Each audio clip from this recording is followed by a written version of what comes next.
Giving the town its final nightly check.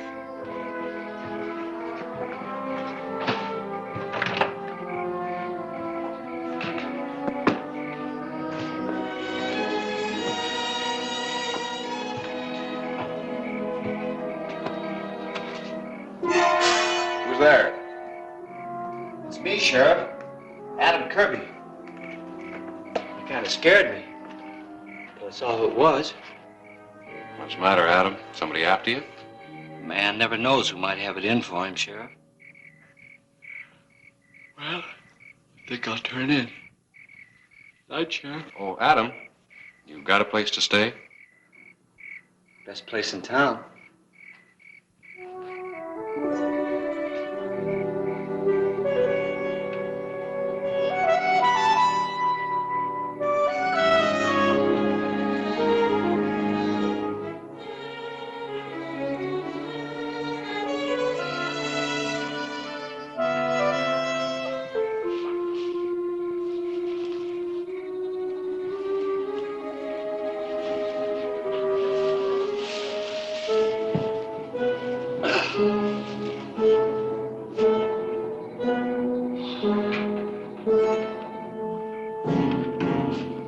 I'm asking for the last time. I want my money back. You made a deal with me, Baines. Deal? I don't buy stolen cattle, no matter how cheap. All right, mister. Guess I'll have to go to the sheriff. If that's the way you feel. You want a refund? Here it is.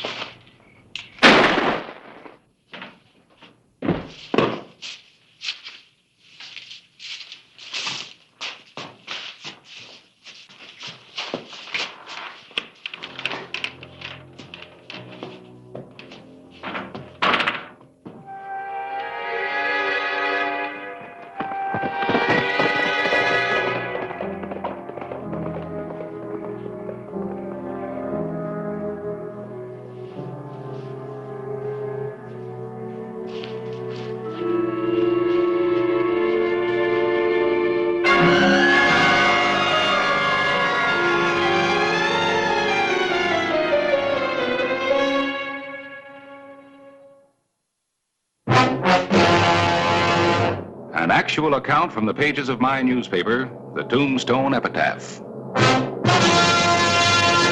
This is the way it happened. In the town too tough to die. Tombstone territory.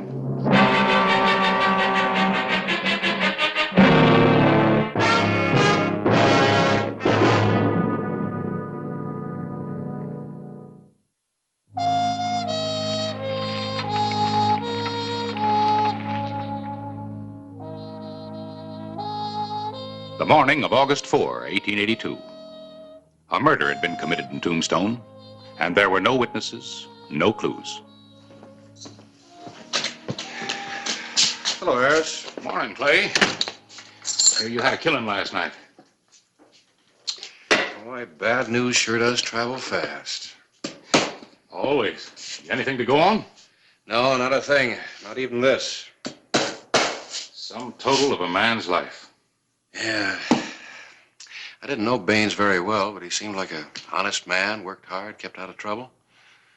Looks like Tombstone's lost a good citizen. The town hasn't many to spare.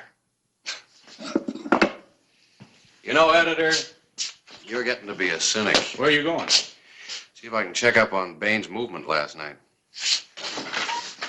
Mind if I tag along? Sounds like a story. Yeah, the same old story.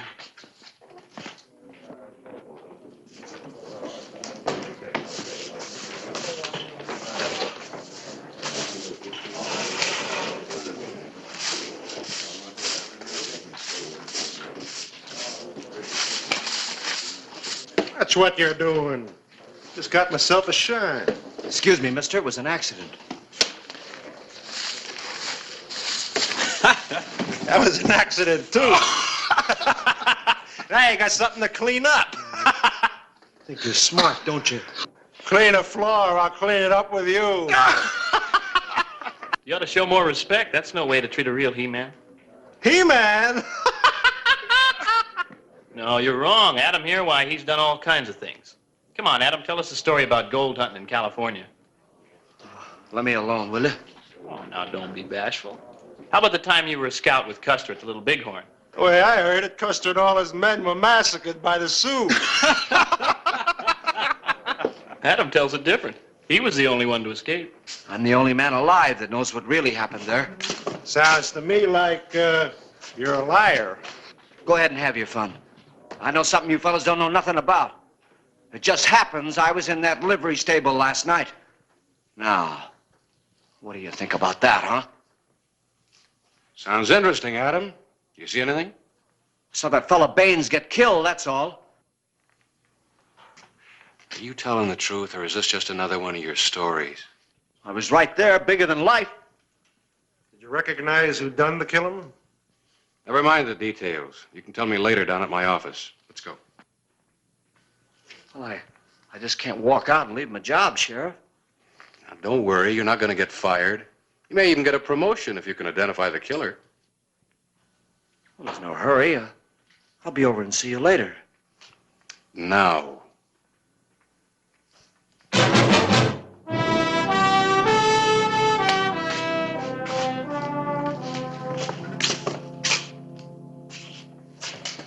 And this fella pulled out a gun and shot Baines. That's all there was to it. Did you get a look at the killer's face? It was kind of dark. He had his back to me. Well, that doesn't help much. We don't know any more now than we did before. There must be something about the man you can remember, Adam. The way he was dressed, maybe. His hat. What about his boots? Wasn't there anything at all unusual about him? No, he was dressed like everybody. Maybe if I heard him talk again, I might be able to recognize his voice. What was that like? Kind of deep and husky, like he had a cold. Now, if you're through with me, Sheriff, I'd like to go back to my job. Adam. By now, everybody in town knows that you saw that killing. So? So suppose the killer's still in town. And suppose he thinks you can identify him. What do you think he's going to do? Why, I don't know. I hadn't given it much thought. You better. You've put yourself in a dangerous position. Yeah, I sure have. What are you going to do, Clay? Well, we're going to make a tour of Tombstone, looking for a man with a husky voice. All of Tombstone? We'll start with the saloons. It's where most of our citizens go to cure a cold. Let's go, Adam. Oh, that's asking for trouble. No, I'm not going. Yes, you are. I need you for identification, and you may find you need me. And if we run across this fella? You just let me worry about that. Come on.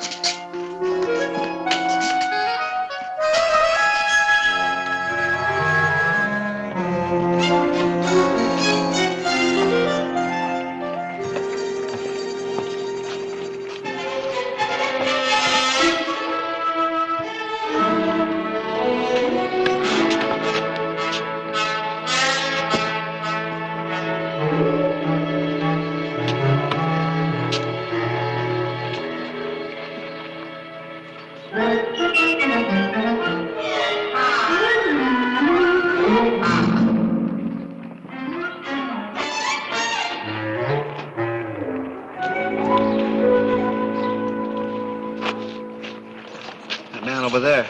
That looks like him. At least from the back it does. All right. Excuse me, mister. Mind if I ask you a few questions?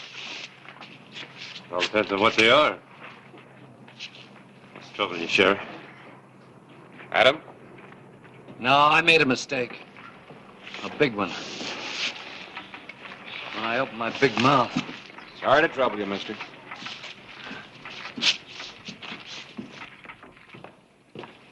We've been up and down every street and in and out of every hotel and saloon in Tombstone.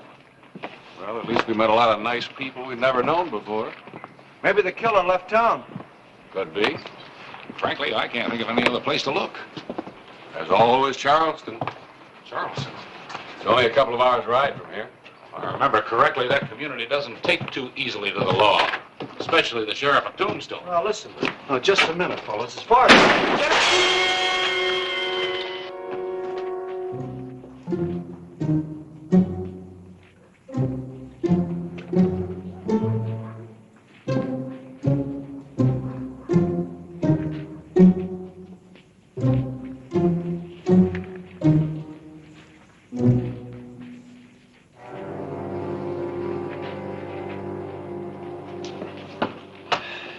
Did you see anyone?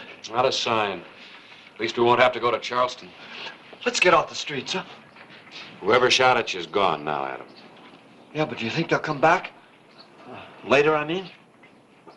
They might. You're gonna stay with me, aren't you? No. No, you're going to stay with me. I'm placing you in protective custody. You're locking me up. That's right. Well, it's the first time I've ever been put in jail for something I didn't do. That's a lot better than walking around waiting for somebody to take another shot at you, Adam. Yeah, but what about my job at the Alhambra? If I don't show up, they'll fire me. Yeah. All right, you can go on working, but there'll be somebody with you at all times. Well, I don't like the idea of living in jail. Would you rather take up residence on Boot Hill? Well, there's nothing so wrong with jails. As long as they're warm and unlocked and the food's on the county. Let's go.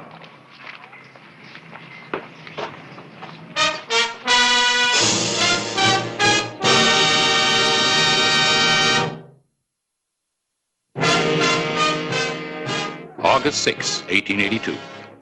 A hidden gunman had made an attempt on the life of Adam Kirby, Clay Hollister's only witness to an unsolved murder.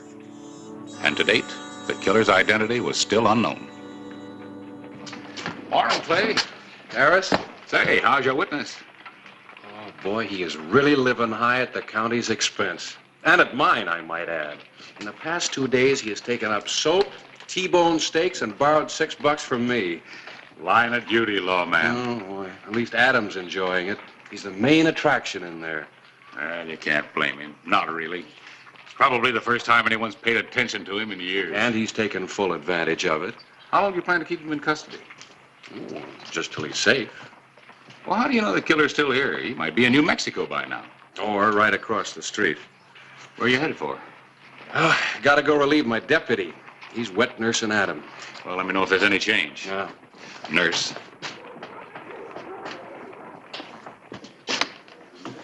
Everything all right? Well, it is as far as Kirby's concerned, yeah. I'll take over.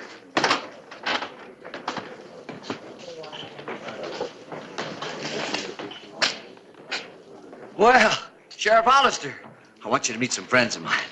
Ed Sims, Charlie Howe, Hugh Dawson. We're just having a drink. Come on, won't you join us? No, thanks. I think we better get back to the office. What's the hurry? Nothing's gonna happen to me. That's what I've been saying. Baines's killer was around, he'd have taken another shot at Adam here before now. Maybe. Stop worrying, will you, Hollister? Adam's not scared. Of course I'm not scared. Did I ever tell you about the time I was afoot in Indian country? I had my horse shot out right from underneath me. Some other time, Adam. Sheriff, why don't you leave him here with us? We'll see to it nothing happens to him. Yeah, take care of me, Sheriff.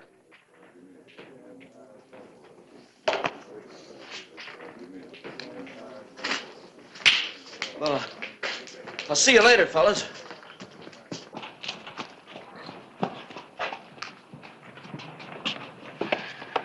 I got a horse for you from the livery stable. Oh, are we going somewhere? Yeah, Charleston. Well, why Charleston? Just too quiet around Tombstone. Well, can't we go there tomorrow?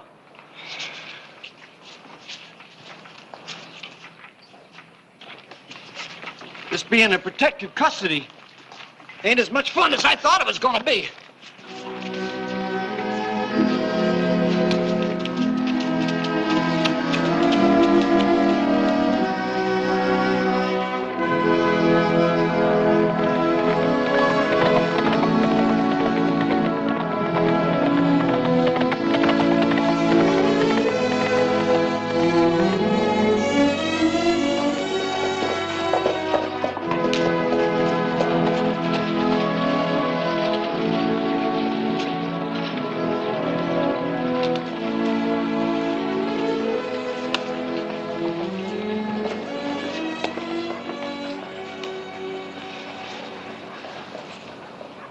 Kind of quiet here, too. Yeah, so's a rattlesnake before he strikes.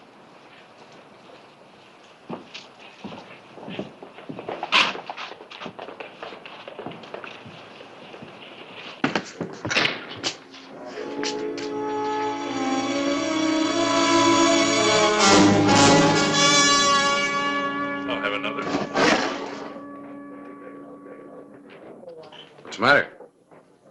Oh, nothing. Nothing at all. Come on.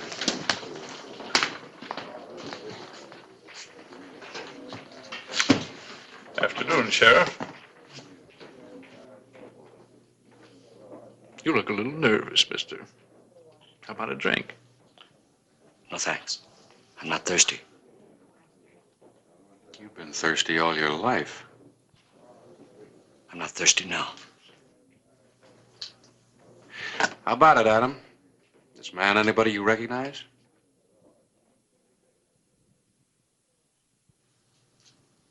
I never saw him in my life before. You're sure you never heard his voice? He's not the man we're looking for, Sheriff. You sure? Looks like I'm wasting my time.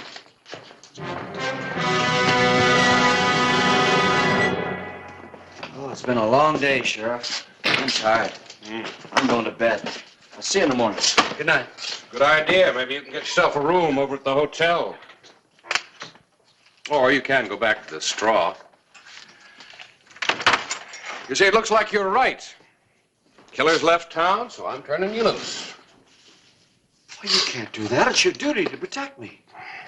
Seems to me I've done my duty. Not quite sure that you have. I don't know what you mean. I think you do. Oh, you better take that. You'll need it.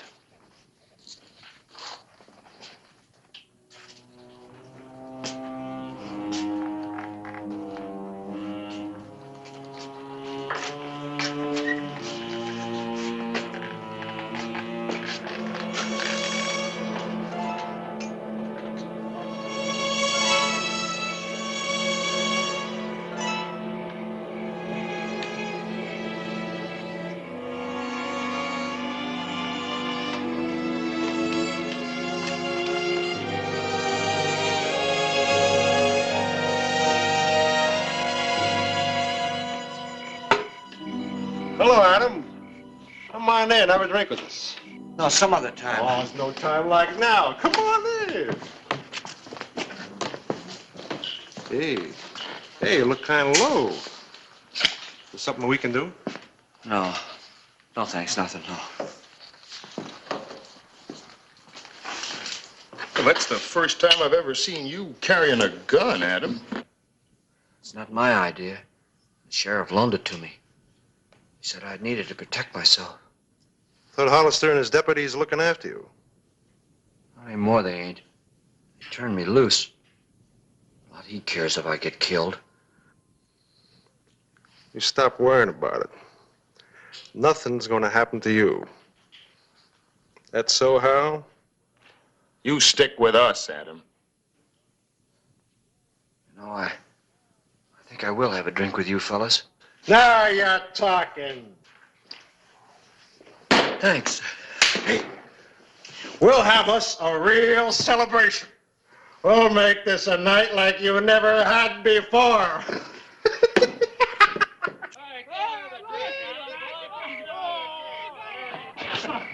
Now, huh? Hey, what are you leaving for? We're having a good time. Where are you guys going? You leave it to us. Celebrating's just starting. Oh! What, we're gonna have a party? Oh, good, let's go, huh? Hey, have you boys, listen, I've been around this town a long time. You see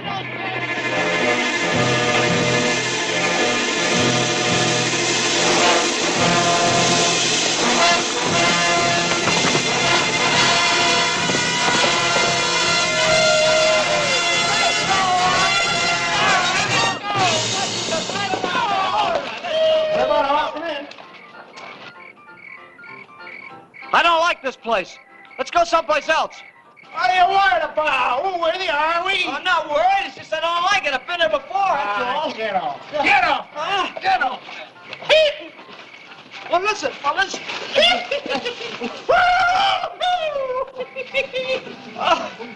you go. There you go. Dancing now, boy. Dancing now.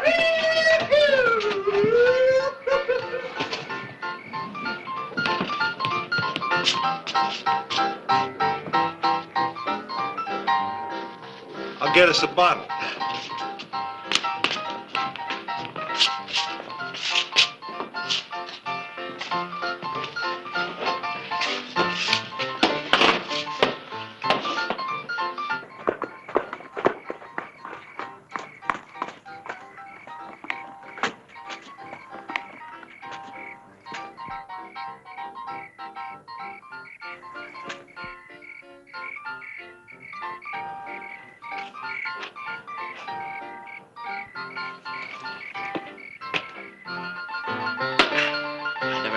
Time in my life. The best part of the party hasn't started yet. It sure hasn't. Told you this would be a night like you never had before. I hate to break up this friendly gathering, Mr. Kirby, but we have some unfinished business.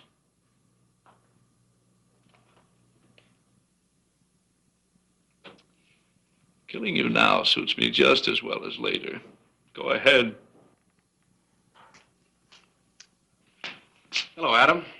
Sheriff, you gonna stay around a while? No, I just dropped in for a minute. I gotta get back to town. Well,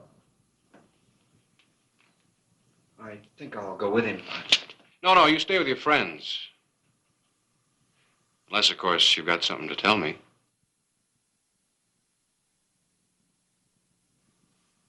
There's one thing, Adam. You stand up for yourself now, I'll be right here.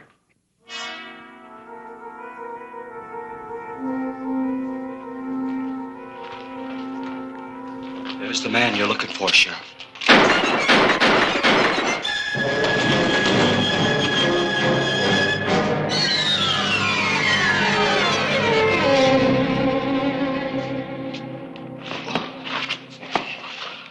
You all right? Yeah, I'm all right. I got a real story to tell him now.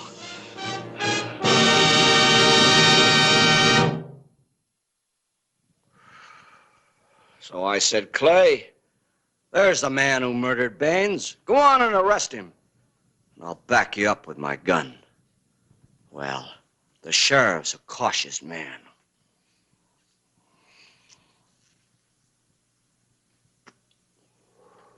He said, Adam, are you sure that's the man? I said, I'll prove it to you, Sheriff.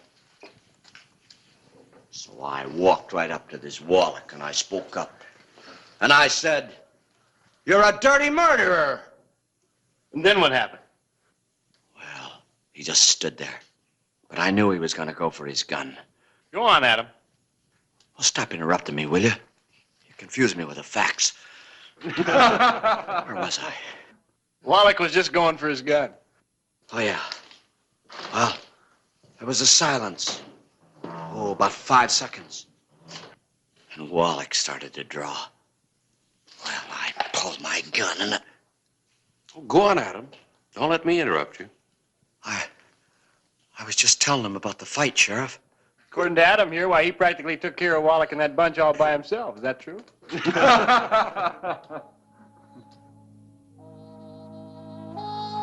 Yeah, that's just how it happened.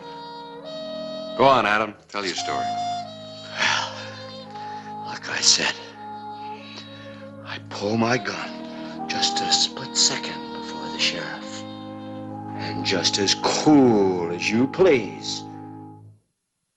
Whistle me up a memory, whistle me back where I wanna be, whistle a tune that'll carry me to Tombstone territory. If your past has run foul of the law, it's a handy place to be. 'Cause your future's just as good as your draw in Tombstone territory. Whistle me up a memory, whistle me back where I wanna be, to Tombstone territory. Now, baby, will you stop worrying? There's nothing to be afraid of. Are you sure, Frank? I can't help being scared. Have I ever lied to you? My lawyer's working on an appeal right now. He'll take it direct to the territorial governor. He feels there's a very good chance he can get a reduction of your sentence. Perhaps even a pardon. But what if he can't? At the very worst, you'll have to serve 18 months. Baby, I said at the very worst. Whether it's 18 days or 18 months, I'll be working for you all the way. That's a promise, Renee. You're right to me. Sure. Time's up, Fallon. What's the hurry, Sheriff? You asked for 5 minutes, you've had it. The sooner she gets to Yuma, the sooner her time starts. And maybe she'll find out what kind of a deal you roped her into. You're pretty free with your mouth, aren't you? You know you're the one I should be taking to Yuma. Suspect what you like, Sheriff. Proving it, that is something else. We'll see. Out.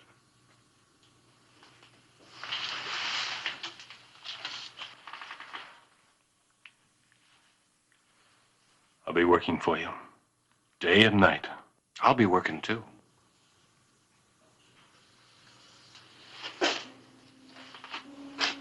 Like you said, proving it is the important part.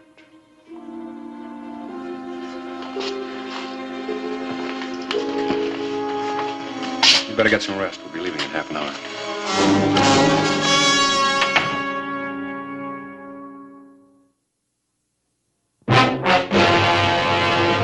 An actual account from the pages of my newspaper, the Tombstone Epitaph.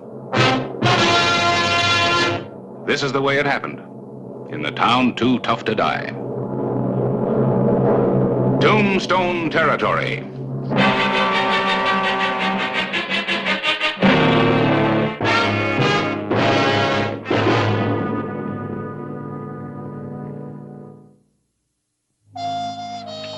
Renee Carter had been tried and found guilty of armed robbery and assault in a recent Tombstone holdup. Sheriff Clay Hollister was preparing to deliver her to the territorial prison at Yuma, where she had been ordered to serve a sentence of 18 months for committing the crime. Oh, Harris. Expecting trouble? I hope not. How's she taking it? Yeah, she still expects Fallon to get her sentence reduced or commuted. And they'll live happily ever after, huh? Yeah, something like that. Clay? Yeah? I know how you feel about Fallon, and I agree he's no good, but... But what? Well, it is possible he had nothing to do with robbing and slugging Rogers. Maybe the girl's story is true. She did it by herself. Harris, what did Doc Cunningham say about Rogers' injuries? Just that he was hit with something heavy. Hard enough to fracture his skull. Not one blow, but 4. Lacerations on his scalp prove that. What's your point? I've known some pretty hardcore women in my time. I just don't think that Renee Carter's one of them. Well, her purse was found practically under his body. That proves that she was there, but not that she did the beating. Well, if she didn't, she's crazy to stick with that story. Rogers is still in critical condition. Doc Cunningham gives him less than a 50-50 chance. If Rogers dies... I know. The charge against her would be murder.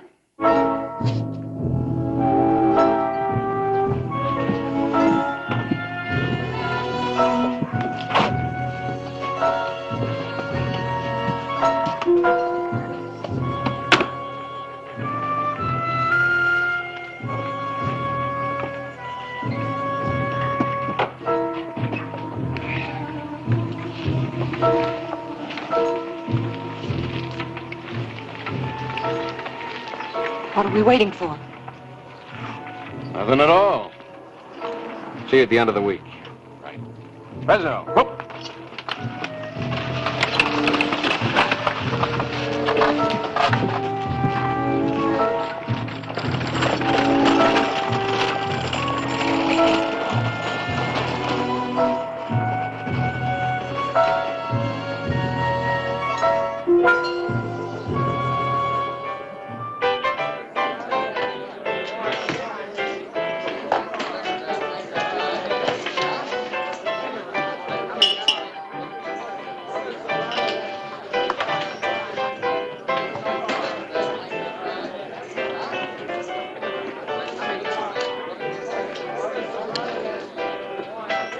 Right? I guess you ain't very sentimental. Just rode by the law coming into town. Looked like they were taking your girlfriend to Yuma prison. Couldn't be. My girlfriend's right here. Pour us a drink, will you, honey? Boy, you sure are something, Frank. That's right. Don't you ever forget it.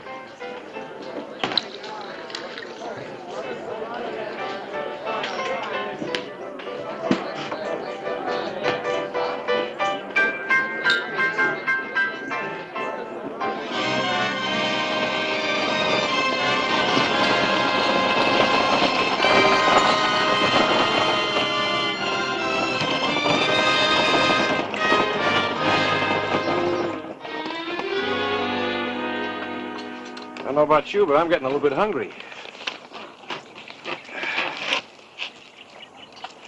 Well, come on. A little food will do you some good. You can rest inside out of the sun.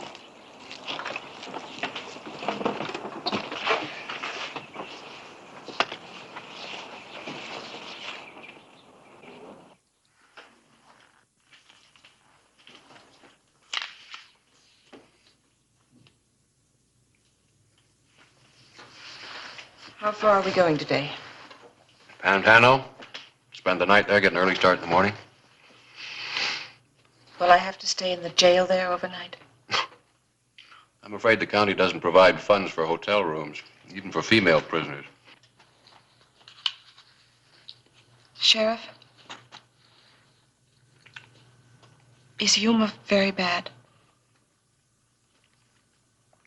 It's a prison, Miss Carter. 2 years can seem like an awful long time in a place like Yuma. Frank will get me out. Maybe. Must be quite a man, this Frank fella. And what is that supposed to mean? Oh, nothing in particular. Just thinking out loud. Wondering, you might say. About what? About what Fallon must have offered you to get you to risk being hanged. Hanged? Sure. Rogers dies, it's murder. He isn't going to die. He's still in a coma. He may never recover consciousness. About time we got going.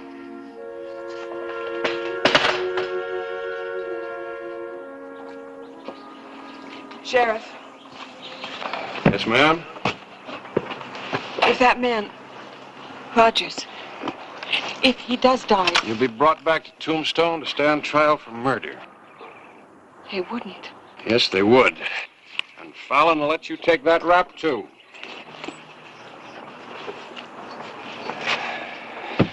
Yeah, he's quite a man. You don't give up, do you, Sheriff? Nope.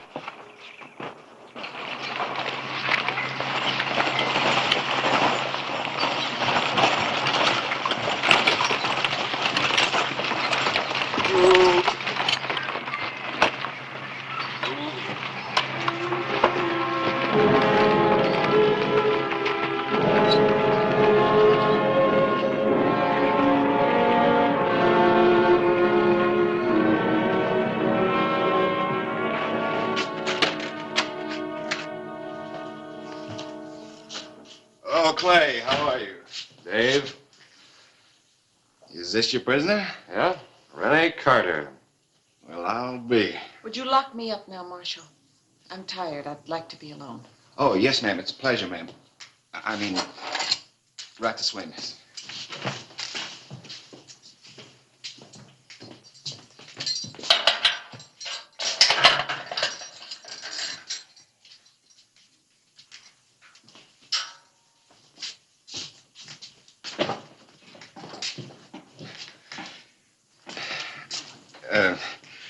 We don't get many women here, miss.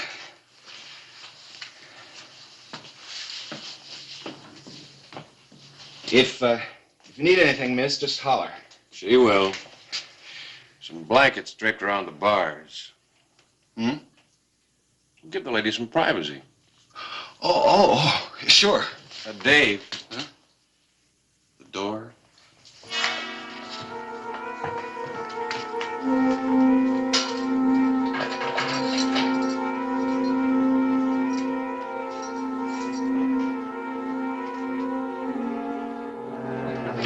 There you are, gentlemen.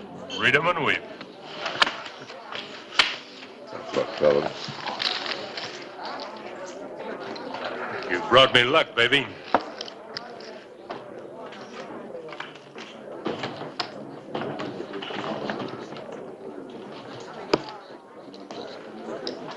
From the looks of that stack, Fallon, there must be some truth to the old adage about gamblers.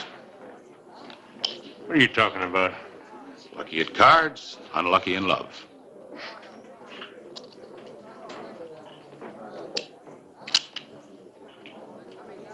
Your eyes must be going bad, Clyburn.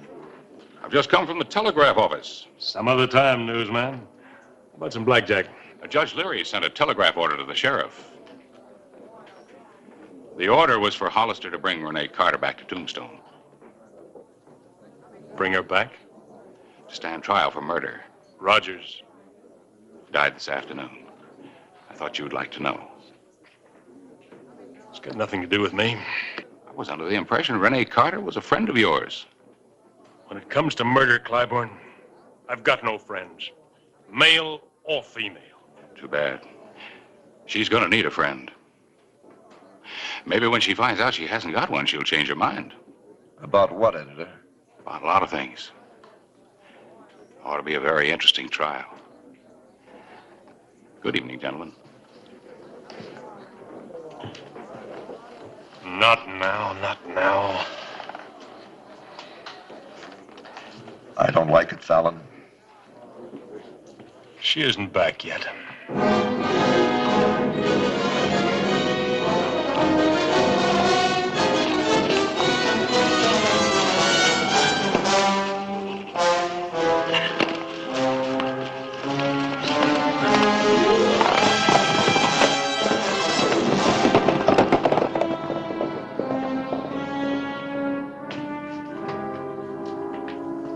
Carter, I'm ready.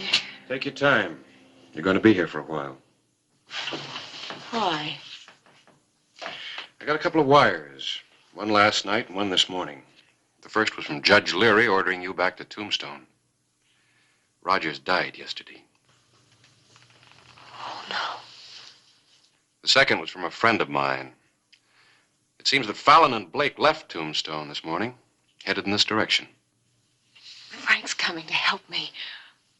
Maybe the governor has approved my appeal. There hasn't been time for that. Fallon isn't coming to help you. He's going to try to kill you.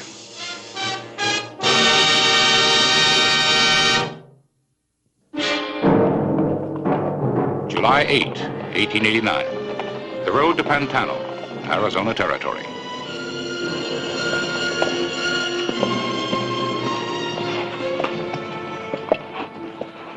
I spotted a dozen good places, Frank. We keep going, we'll be clear to Pantano. I know what I'm doing. There's a spot about 10 miles this side of Pantano. Road cuts off in the hills. A lot of big boulders. All right, you're the boss.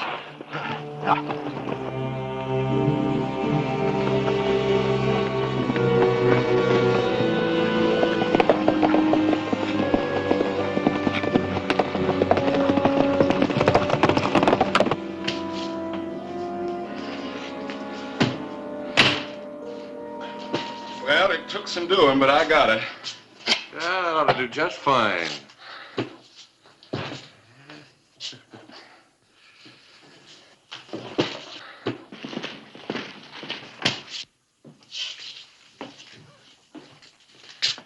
I'd like to borrow your hat and cape for a few hours. What for? It's a little plan I've got to prove to you how much Fallon really thinks of you. What do you mean? You think he's going to save you. I think he's going to kill you. Still trying, Sheriff. You ought to be glad he is, miss. You see, I figure if I can prove to you that Fallon is using you to save his neck, you might tell the truth about the robbery. I told the truth. I don't think so. If Frank tries to free me, that doesn't mean that he has anything to do with... And if he tries to kill you? All right, Sheriff.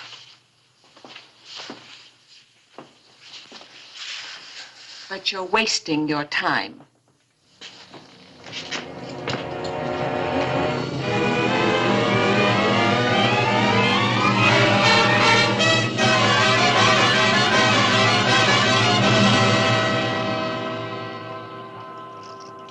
What time is it? 20 past 1. You think maybe Hollister knows we're waiting? Not unless he's a fortune teller. All right, get down the road. We'll hit him from 2 angles. Right. Remember, I ain't shooting at the girl, just the sheriff. All right, so go on.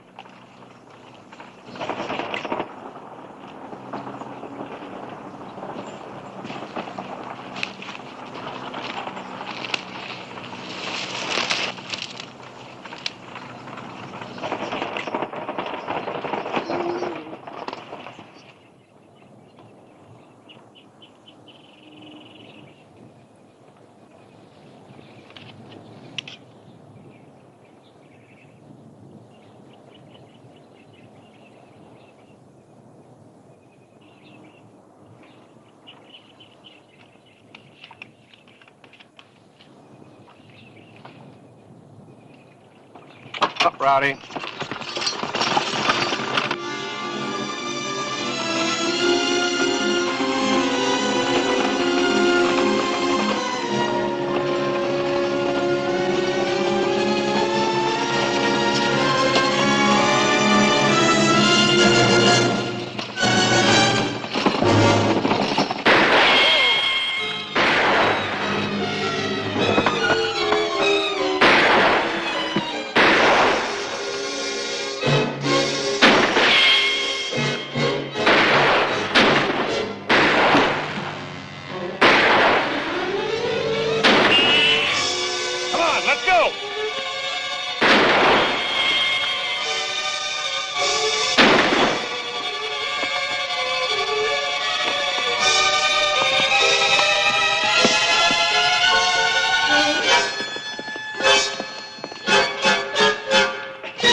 Convinced? Not exactly. After all, you Could have done it myself? Is that what you were going to say? Dave Short is taking Blake's body over to the Undertaker right now. Would you like to see it? No. Do you think I arranged that too? Blake and Fallon put those holes in your cape and nobody else. Is Frank? No, he's all right. He's probably halfway back to Tombstone by now. With you dead, he's got nothing to worry about. I want to see Frank, Sheriff. Let's get started back for Tombstone. What for? So he can lie to you again? So he can ruin your life to save his own? What does it take to convince you?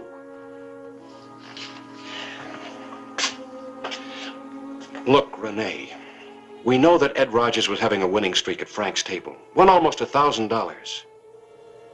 So Frank told you to get the old man alone, that he wanted to talk to him, didn't he? Fallon and Blake did the beating, didn't they? I want to see Frank. All right.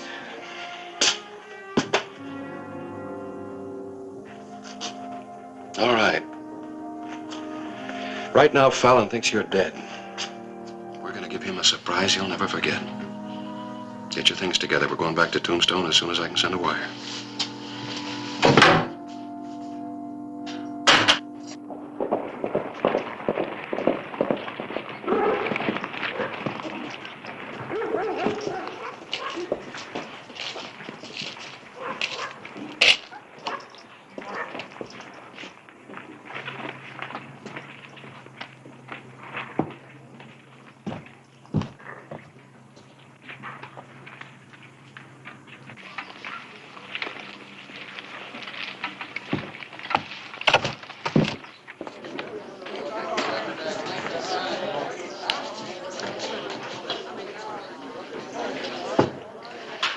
Been somewhere, Fallon?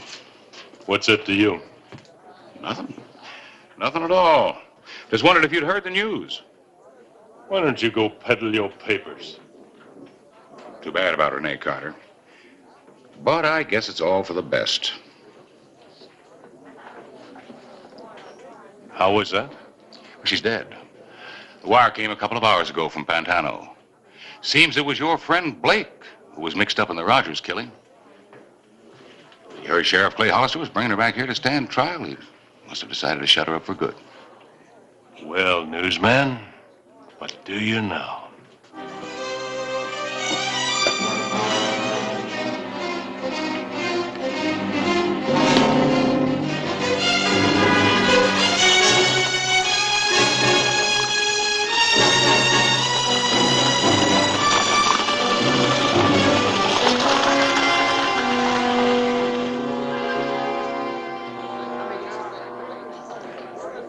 The ladies are thirsty, so keep it coming.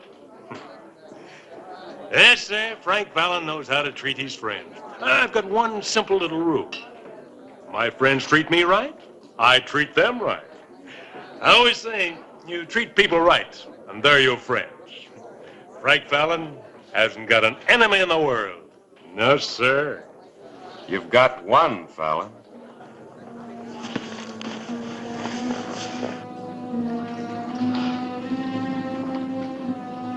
And that one's gonna hang you. I'm getting fed up with you, Hollister. Oh, I haven't even started on you yet. You got You're no under arrest. Arrest? For the murder of Ed Rogers. Renee Carter murdered Rogers, and you know it. Why did you offer to help her? How about that appeal to the governor? What appeal? Why don't you check for yourself and see, Hollister? There's nothing like that there. Not that my lawyer knows about. Oh? Harris.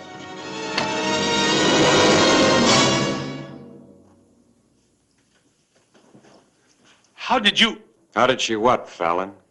Come back to life after you killed her? A trick. A lousy trick. Mm-hmm. And you fell for it. You thought you'd killed the only person who could convict you of murder. And I will, Frank. I'll help them put that rope around your neck. It was just like you thought, Sheriff. Exactly. Only after I got Ed Rogers alone, and Frank and Blake started beating him, I fainted. When I woke up, Frank was carrying me to my room. I'd lost my purse. Or someone took it. Oh, baby, baby, you're not going to listen to the things this man's been telling you. Look, honey, this is Frank. Why, I'd do anything for you. You know that. Then hang for me. Let's go, Fallon. No. No? Hard or easy. Any way you want it. Oh, I could kill you, baby.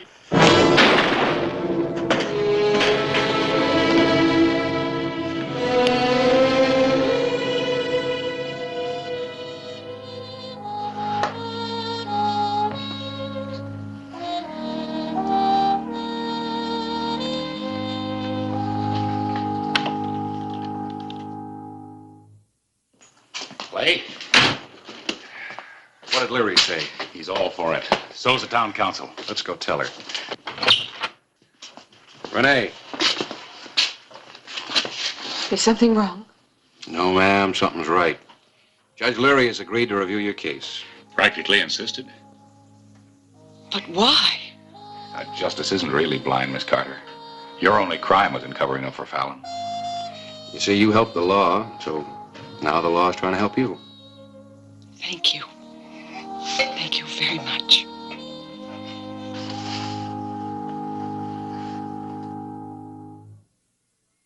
Whistle me up a memory, whistle me back where I wanna be, whistle a tune that'll carry me to Tombstone territory.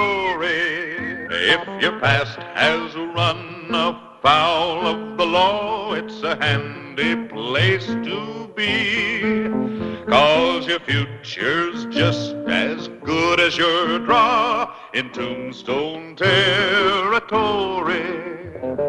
Whistle me up a memory, whistle me back where I wanna be, to Tombstone territory.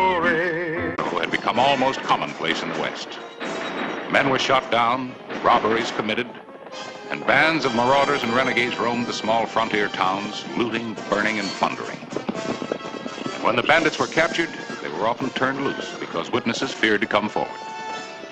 This made the lawman's job, the job of keeping law and order in the community, almost impossible.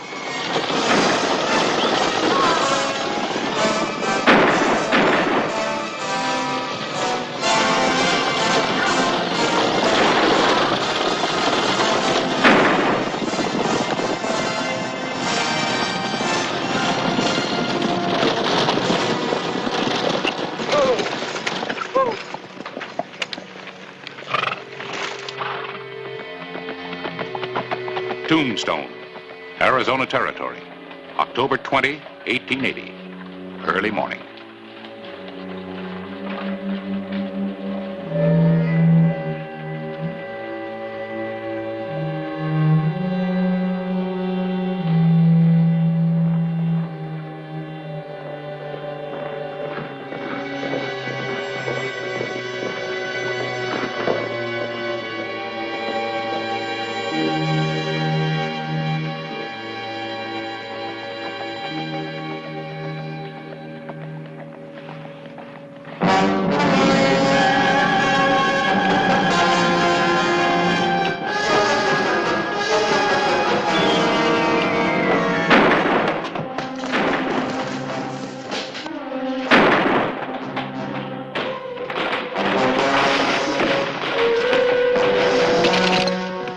My leg, help me. Help me. I can't make it. My leg. Help him. I'd be glad to help him. Chalky! Chalky! You murdered my brother. You dirty, filthy...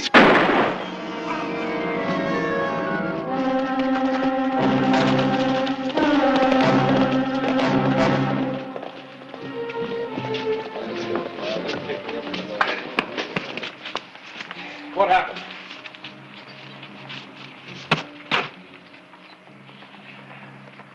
Well? Didn't anybody see anything? This one's still alive, Clay.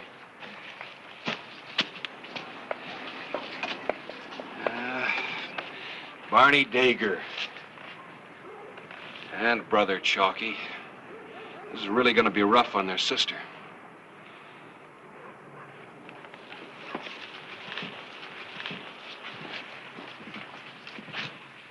Give me a hand.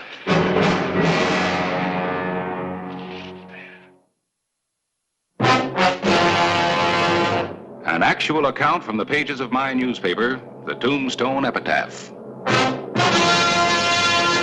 This is the way it happened, in the town too tough to die. Tombstone Territory.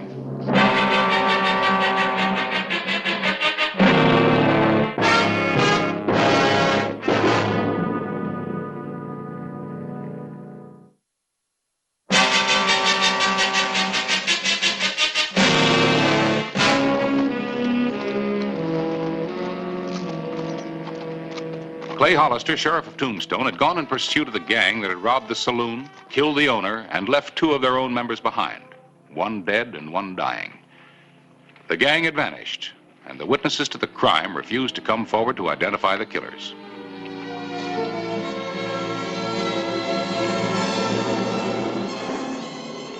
Later the same day, mid-morning, October 20.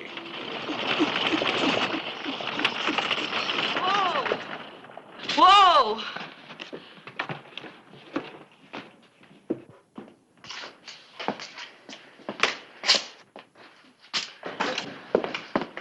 I'm Sherry Dager. My brothers, where are they? Chalky's dead. Barney's in the cell in the back.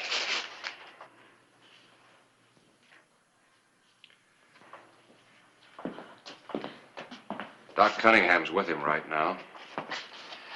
Wait here. I'll see if it's all right. Is he well enough to see his sister? Miss Dagger?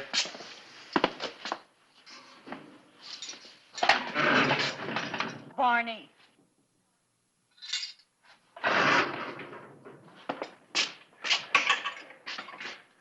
How is he, Doc? Bad. He's ready to be a undertaker's guest now. Will you do me a favor? Anything you say, Clay. Keep Chalky's condition under your hat. Be careful it doesn't explode in your face. I don't know what you got planned, but don't count on Barney. He won't be around that long. I'm sorry I had to hear that, Miss Dagger. Real sorry.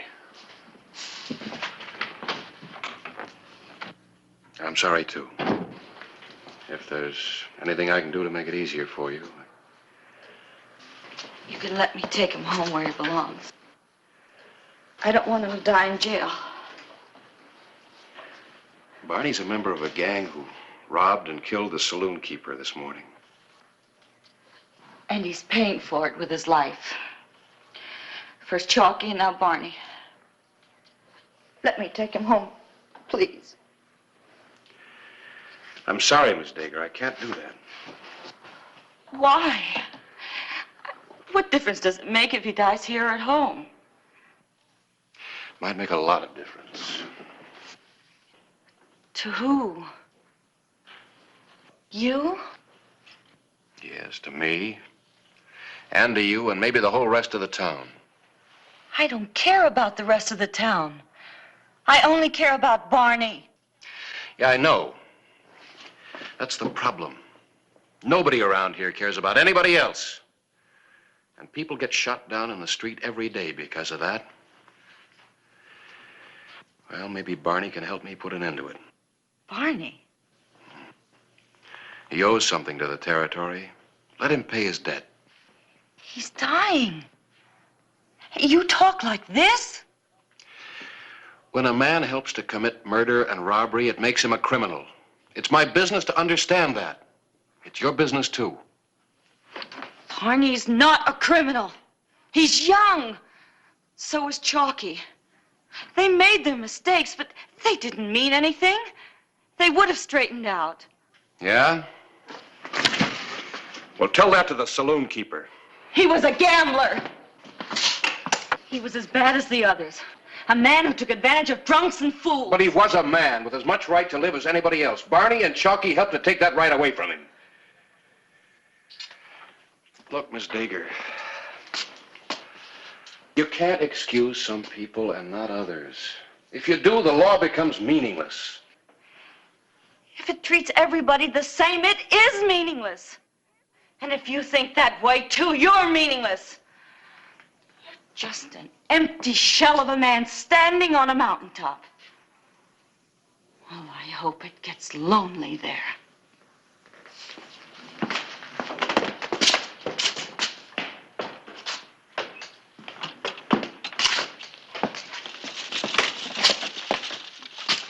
You ever stand all alone on a mountaintop, Quint? Sometimes that's the only place where a man can think. Yeah, I've been there.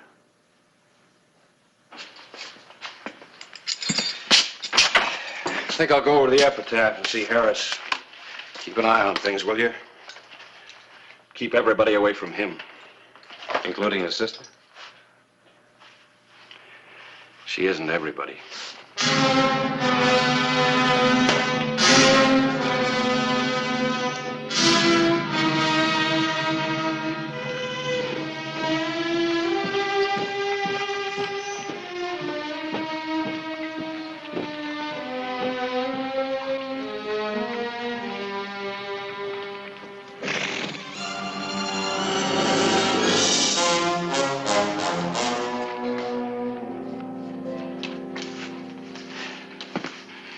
Fastest issue of the epitaph I ever got out.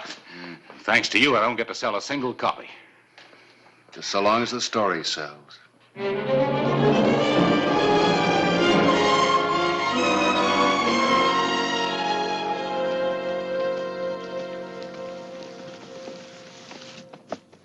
And I think our buyer just got here.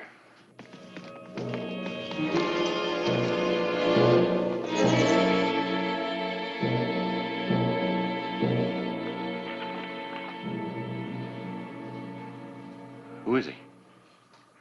I think he's a member of the gang. If he is, he'll be a direct line to the others.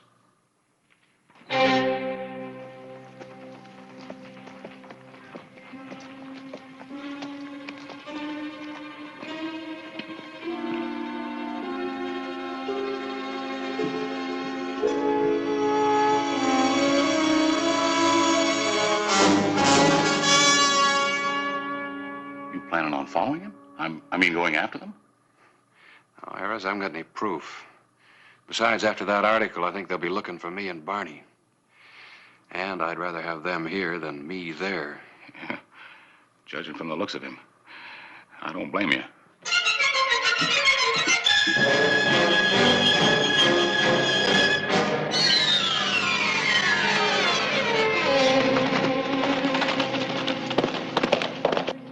I think you sold your story.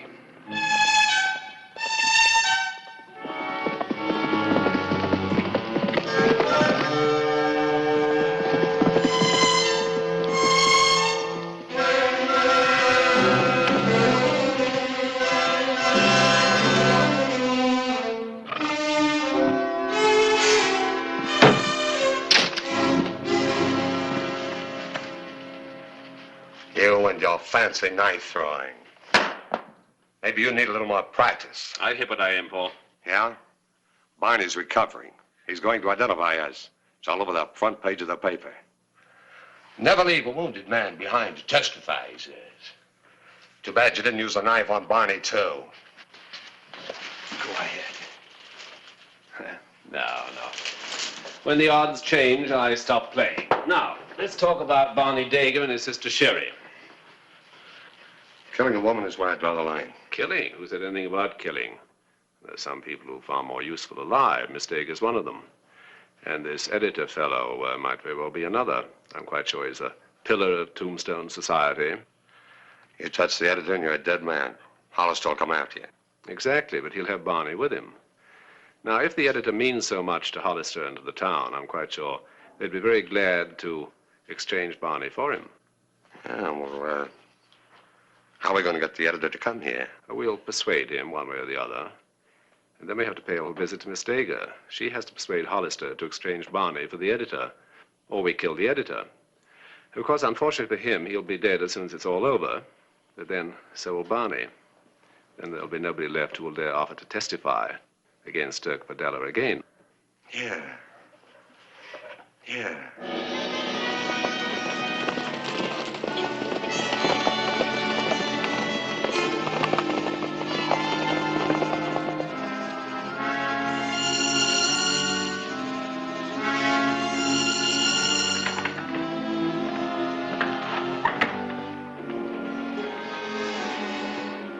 Mr. Cliven? Yeah? Now listen carefully.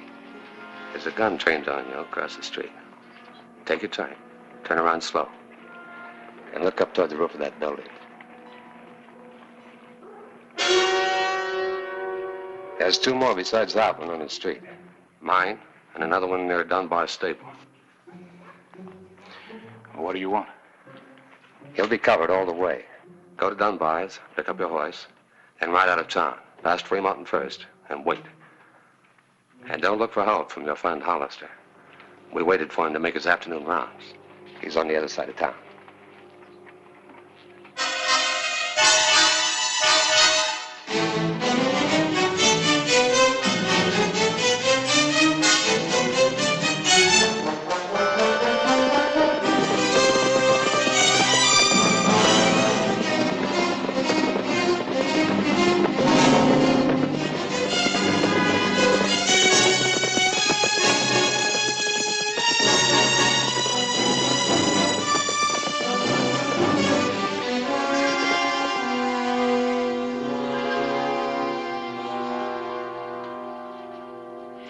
And you came to my ranch to tell me that?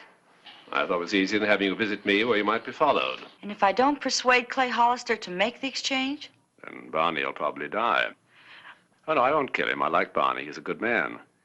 But if he stays in jail, state's witness or not, he'll undoubtedly swing for the murder of the saloon keeper. I don't believe you. That's your privilege. There's one other thing. If the exchange isn't effected within 24 hours, your esteemed editor is going to be dead. Let's see what he has to say about that.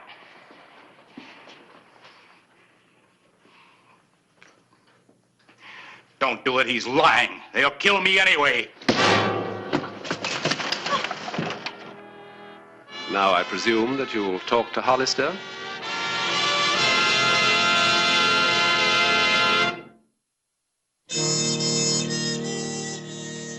October 20, 1885. A long day. And today, Sheriff Clay Hollister and the citizens of Tombstone would never forget.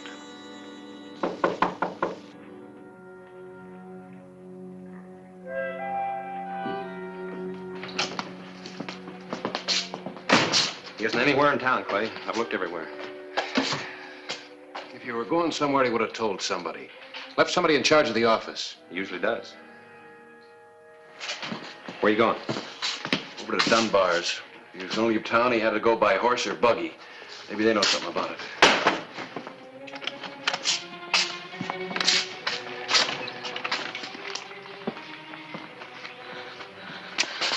I've got to talk to you. I'd go ahead, talk. Not here. Oh, please, Sheriff. It's about Barney and the editor.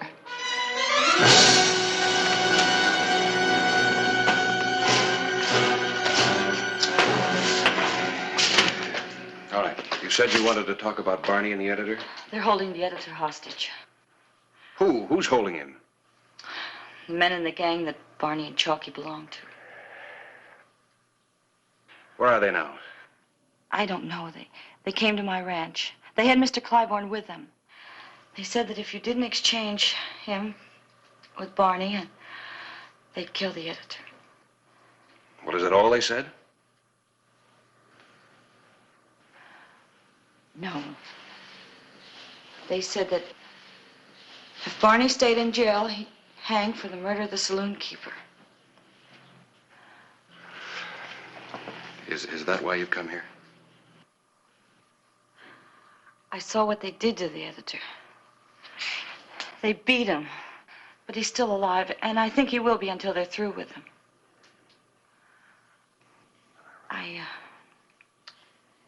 I remembered what you said this morning about nobody caring about anyone else. And I suddenly realized you were right. I was wrong. Barney and Chalky were wrong. And now an innocent man is suffering because of it. And that's why you came here? Yes. All right.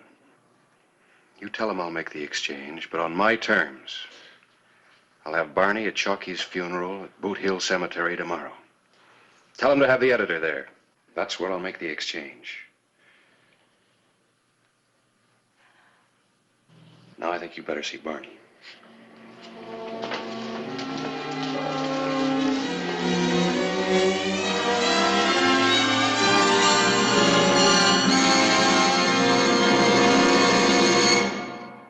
Boot Hill, huh? Yeah, we'll be there with the editor. You know, he almost came back last night to see you, but decided against it. My friends are afraid of ghosts in the dark. We decided it'd be better in the daylight where we can see as well as being seen. And for once, I'm very glad I agreed with them. You look much better dressed like that. Softer and sleepy. I like it. Thank you. I shall be seeing you again. I'll be looking forward to it. This morning. Boot Hill. That's right. I'll be there. We'll all be there. At poor Chalky's funeral. Good day, ma'am.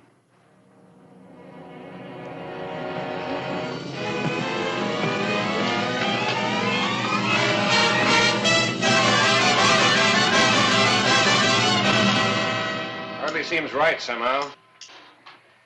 Going to a funeral to pay your respects to the dead, wearing guns. Well, those guns keep a lot of people from paying their respects to you. I guess that's about it. You ready? Yep. Let's go.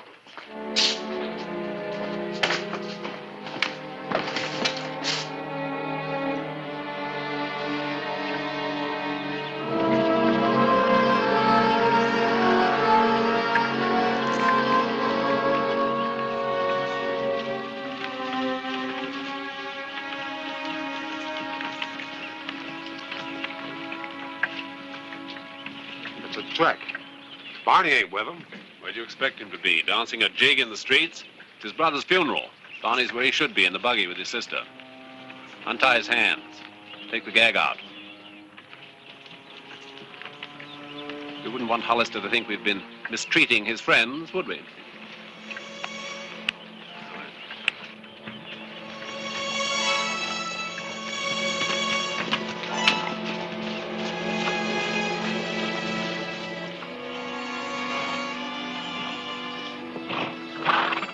Wait here.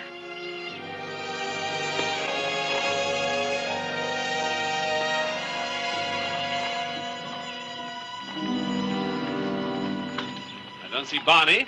He's here, just like I promised you. In the buggy? No, in the hearse. Barney's dead. Harris!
Broken.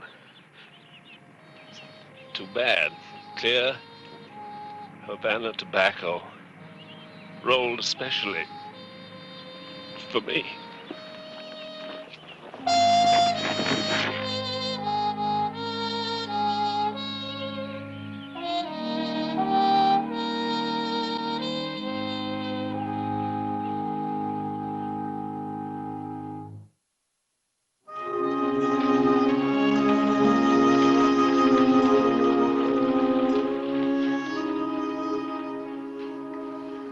You could have lied to me yesterday about Barney. I'm glad you didn't. I'm glad you told me then that Barney was dead. It helped make today a lot easier. Thank you. No, thank you. In a town just full of people depending on other people, you were the only one who offered to help. That might make it easier from now on.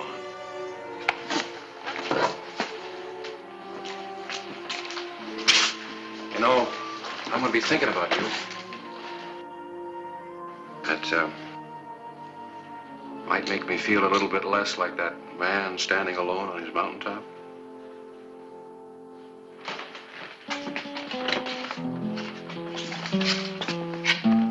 Well, you sure got your faith in human nature restored fast.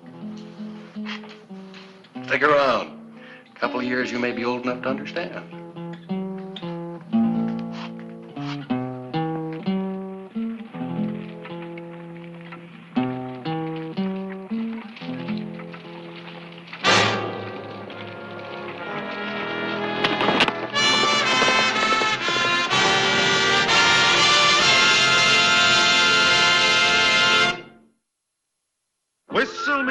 up a memory. Whistle me back where I wanna be. Whistle a tune that'll carry me to Tombstone territory. If your past has run afoul of the law, it's a handy place to be. 'Cause your future's just as good as your draw in Tombstone territory. Whistle me up a memory.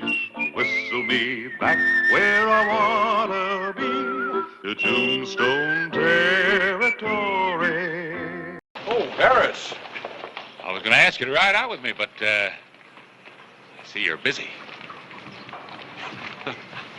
Just doing the rounds. Ride out where? Going out to meet Sam Barrett. Thought I'd ride in with him. Sam Barrett? The newspaper man. Finest in the West. Oh, I thought you were, Harris. I've been writing about him for a week. Don't you read my... You go on ahead. I'm going to stay around here. I got some things to do. Sure. I'll see you later. Oh, when I get settled in, I'd like to meet him.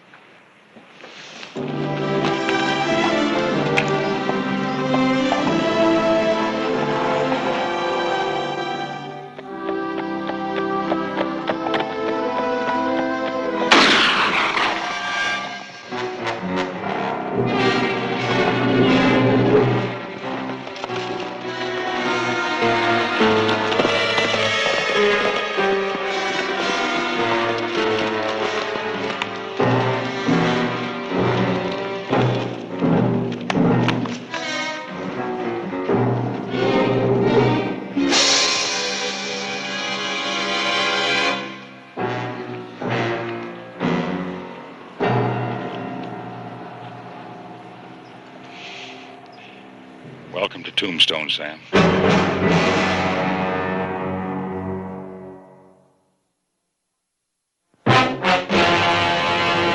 An actual account from the pages of my newspaper, the Tombstone Epitaph. This is the way it happened, in the town too tough to die. Tombstone territory.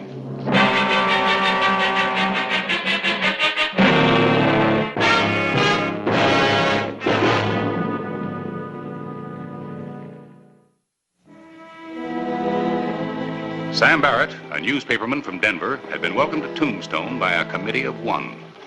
A gunman who had shot and killed him on the road a few miles out of town.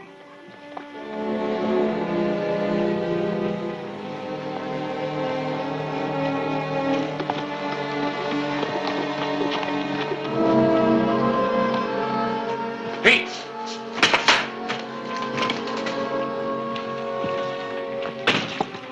Barrett. Where'd you find him? Outside of town a few miles. I saw it, Clay. You saw who killed him? Vic Reel. The man who works for Douglas Jason. Pete, get our horses. You and I are going to ride out to Jason's place.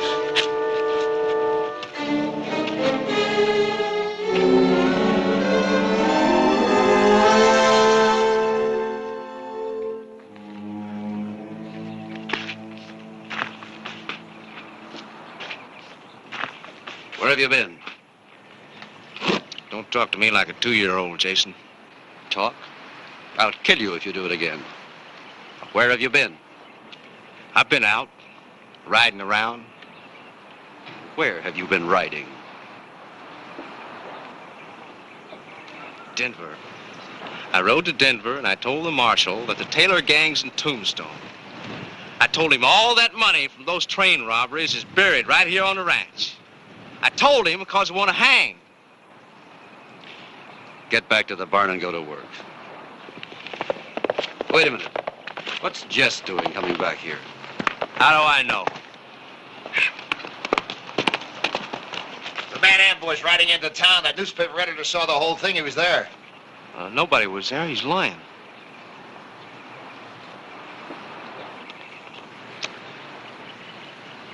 You did it. You got the law on us. You made 4 years count for nothing. Get down off that horse, Jess. Get down! Get down, Jess. Come on, get inside. Move.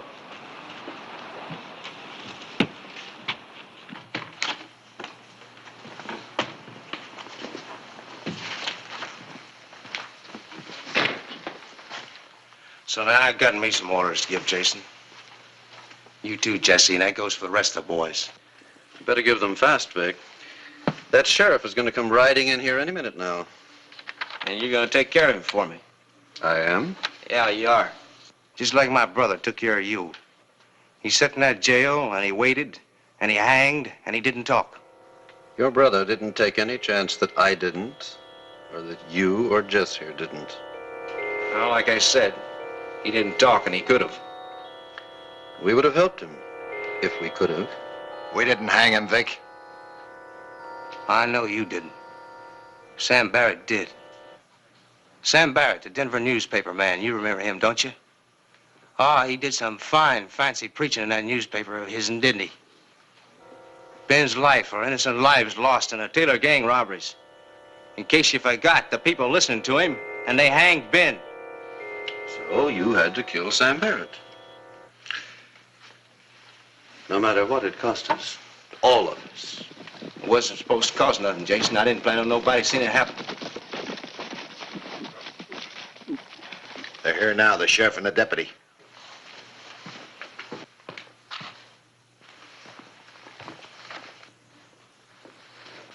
Now, you listen to me close, Jason. You too, Jesse. You get that newspaper man, you hear? Ain't gonna be no proof without no witness. I'm gonna go with the sheriff for 2 days. 2 days. And then I start talking. I tell all I know about the Taylor gang. None of us could afford that. Put the gun away.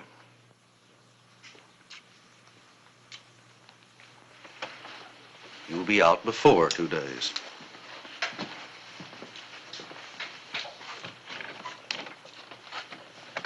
Mr. Jason? Sheriff Hollister.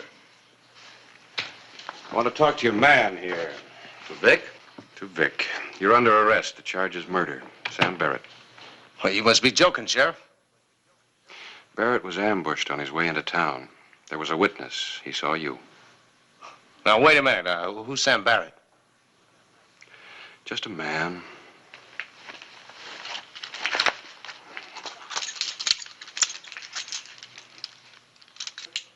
Let's go. Sheriff, Vic has worked for me ever since I've been in the territory. He's a good man. You're wrong. We'll find out at the trial. Now, Mr. Jason, I don't know you very well, but I probably will before this is over. You can be very helpful if you want to.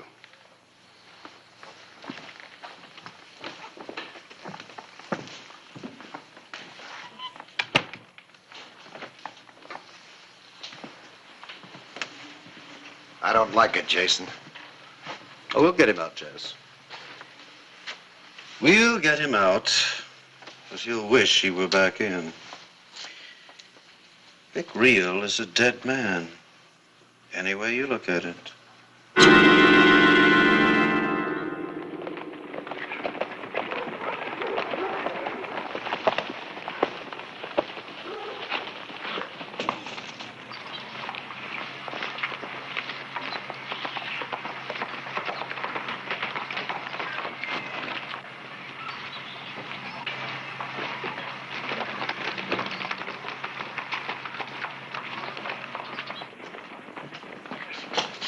You're gonna hang, Real. For what? I don't know why you did it, but you'll hang. You're out of your mind, newsman. You're trying to sell a few papers. You better look for something else. Hey, you dirty! Tell him to get his hands off me, Hollister. Tell him! Pete.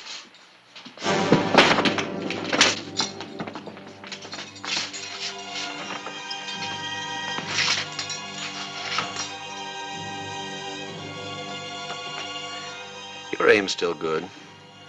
Huh? I asked whether your aim was still good. Yeah, that's still good. All right. And get that newsman.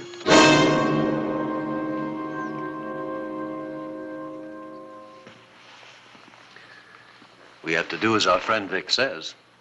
But why me? Why not Red or... Because I said you. So it started all over again, huh?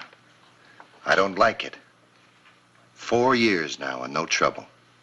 And now it's starting all over again. This is the last. So your aim is still good, huh? When, Jason? Tonight. I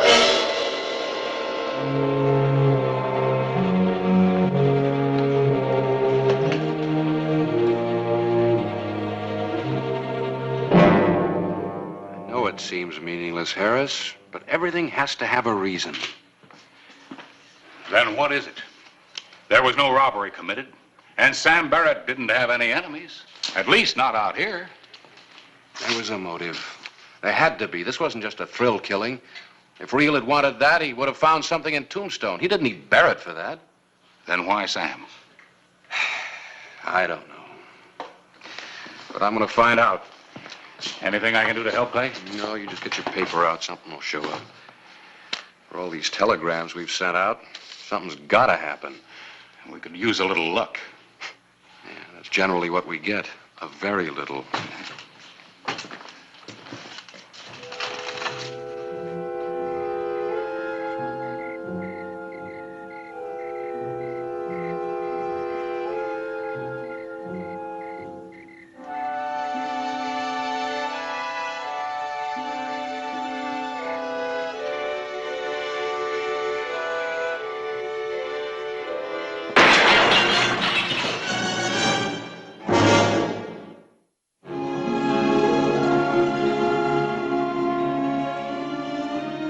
March 8, 1886, early morning. Douglas Jason's plan of murder had failed.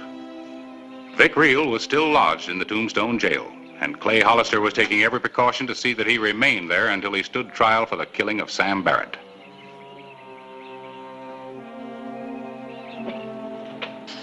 Jason has 3 or 4 other men beside Reel. You know anything about them? Yeah, but no more than you do, only by sight.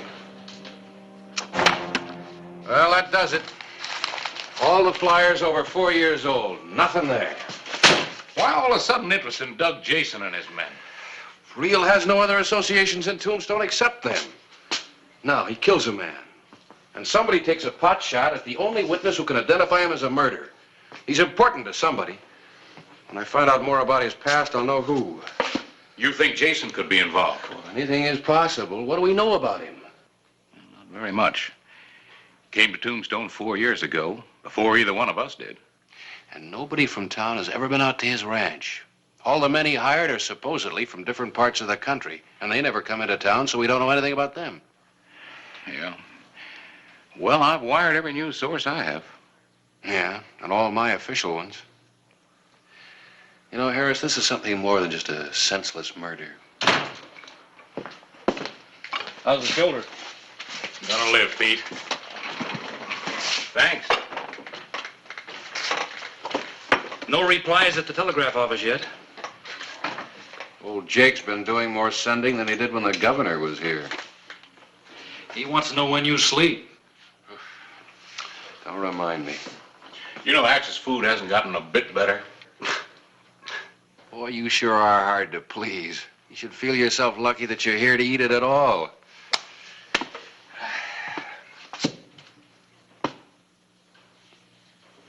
Listen to me. I got an idea. What's that, Clay? I got a hunch I know who's behind this. And I think I can force him to make a move.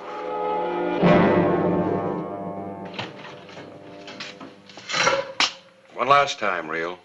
Why'd you kill Barrett? You answer, you're gonna save a lot of bloodshed. You don't make good sense, Sheriff.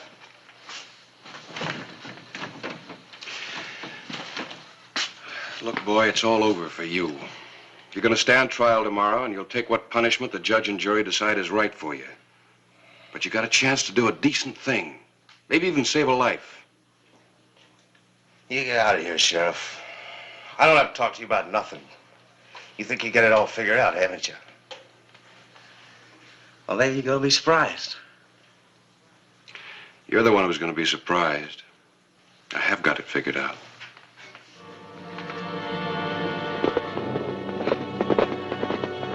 Vic Reel had refused to talk, and Clay Hollister, in an effort to uncover the motive behind the killing of Sam Barrett, decided on a plan of action. Douglas Jason was to be the starting point. It's a fine-looking cattle, Jason. Ought to bring a good price.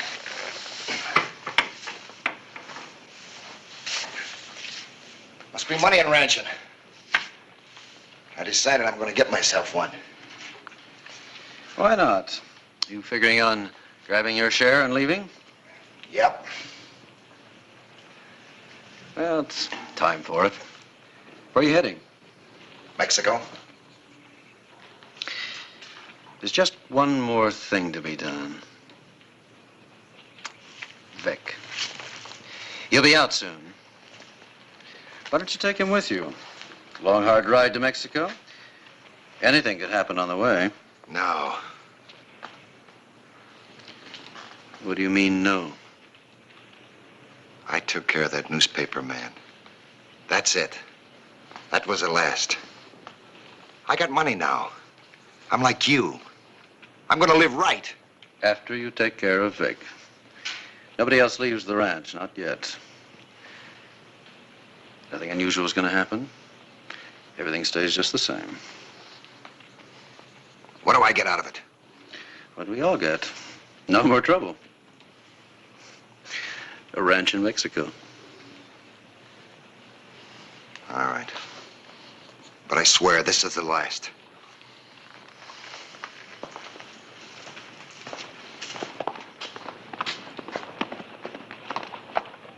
What does he want? Who? The sheriff.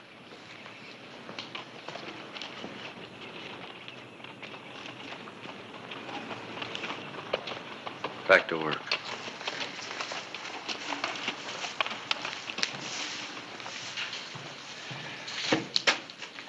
Mr. Jason. Oh, Sheriff. One of your men told me you were out here in the barn. What can I do for you? Reel's trial starts tomorrow. We have a lot of questions we'd like to ask you. I told you could be very helpful. Tomorrow? Yes, the circuit judge rides in the morning, and Reel will be the first order of business. You see, somebody's trying to stop this trial before it gets started. So I figure the sooner the better. Well, who's trying to stop it? I don't know. But somebody took a pot shot at my witness last night. Luckily, he wasn't killed. Well, I'm afraid I can't help you, Sheriff. Vic has only worked for me a couple of years. 4. 4 years. Yes, about. I mind my own business. I don't know much about Vic, but what he does is really his own affair. Well, be at the trial anyway, 11 o'clock. Oh, I'll be there. I don't like trouble, Sheriff. Neither do I. So there's not going to be any. I have my witness in protective custody, and I'm riding out this afternoon to see the judge safely into town. See you tomorrow.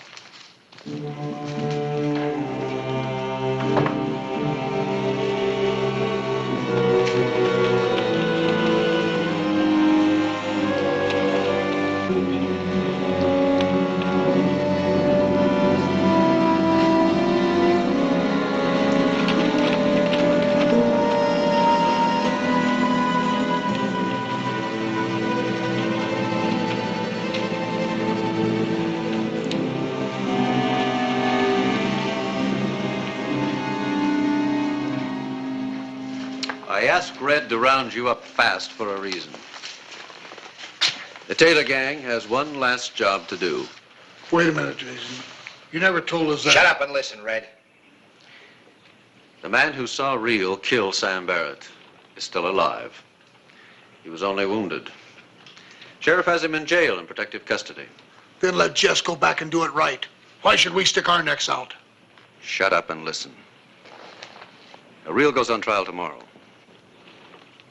Sheriff is riding out to meet the judge this afternoon. He won't be back till tomorrow morning. You all know what'll happen if that trial ever gets started. Because once they start asking questions, they'll never stop. Then let's clear out now. Let's split the money and go. No. They'd know then for sure.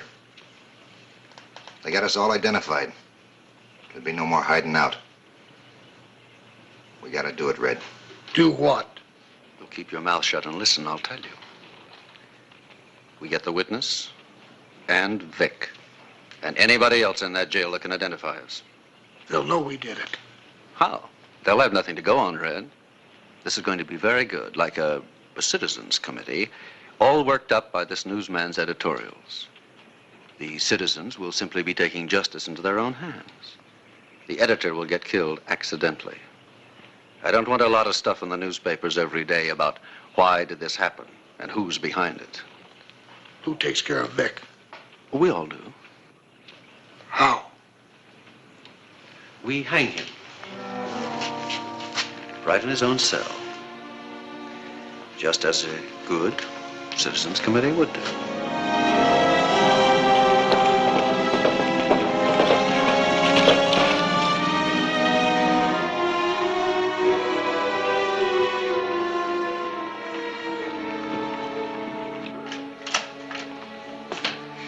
We're all set here.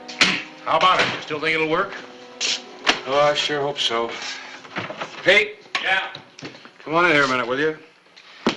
Harris, I'll bet my last dollar that Barrett's killing is going to uncover something real big. Yeah, Clay. I want to go over this just one more time. Now remember, the main thing is for you not to make a move until I do.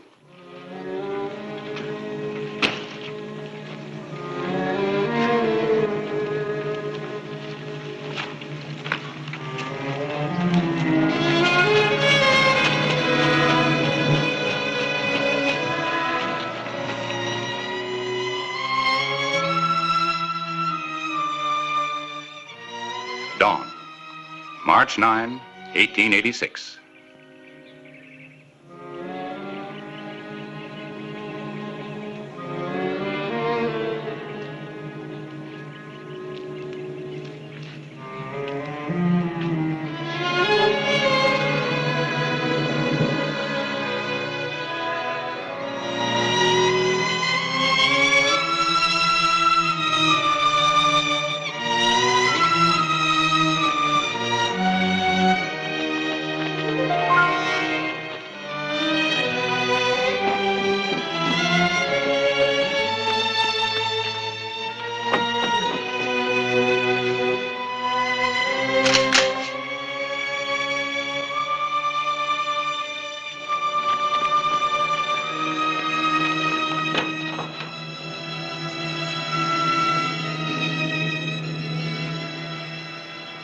Jason! Tell your men to drop their guns.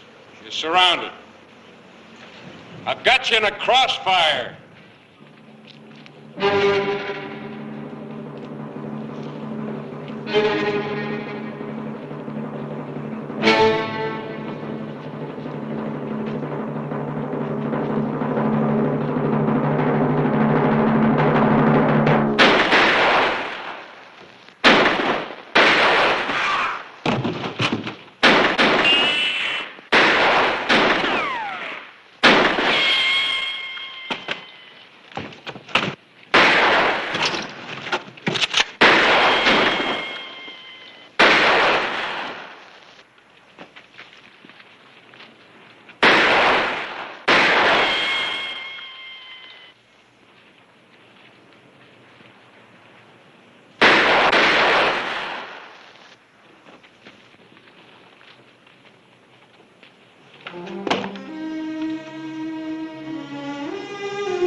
Drop your pistol.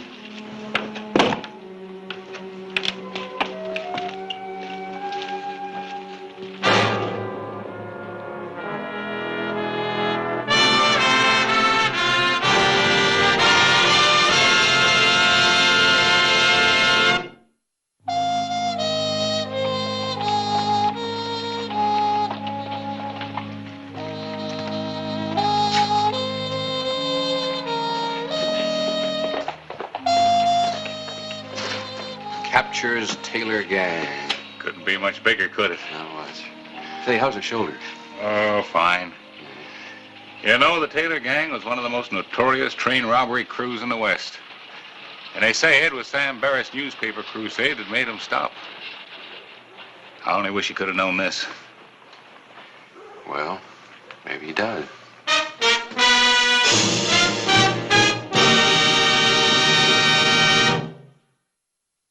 Whistle me up a memory, whistle me back where I wanna be, whistle a tune that'll carry me to Tombstone territory.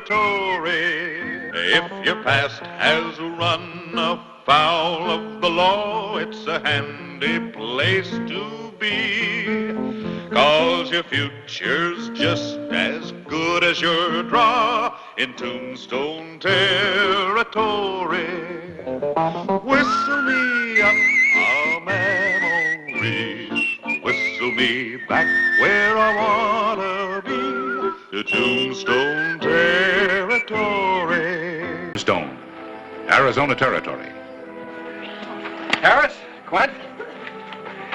Clay, I'm glad you're back. There's something you ought to know. Fine, in a minute. First, I want you to meet somebody.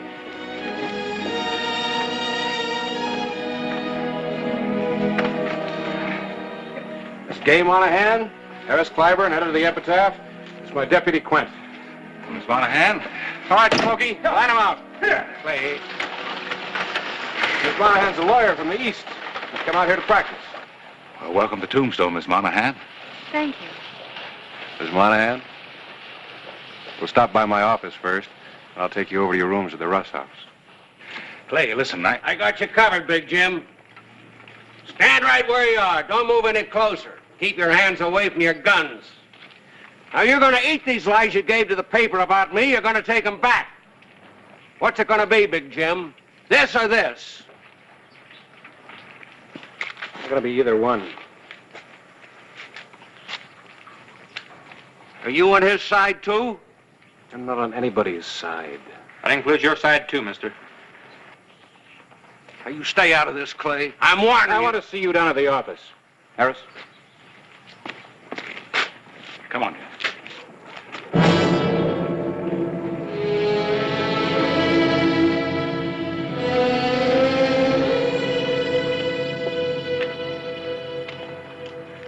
Who knows, Sheriff? You might have just saved my life. It was Feeney's life that I was trying to save. I don't know you, mister, but I think you should know that in Tombstone we like even odds, especially in a gunfight.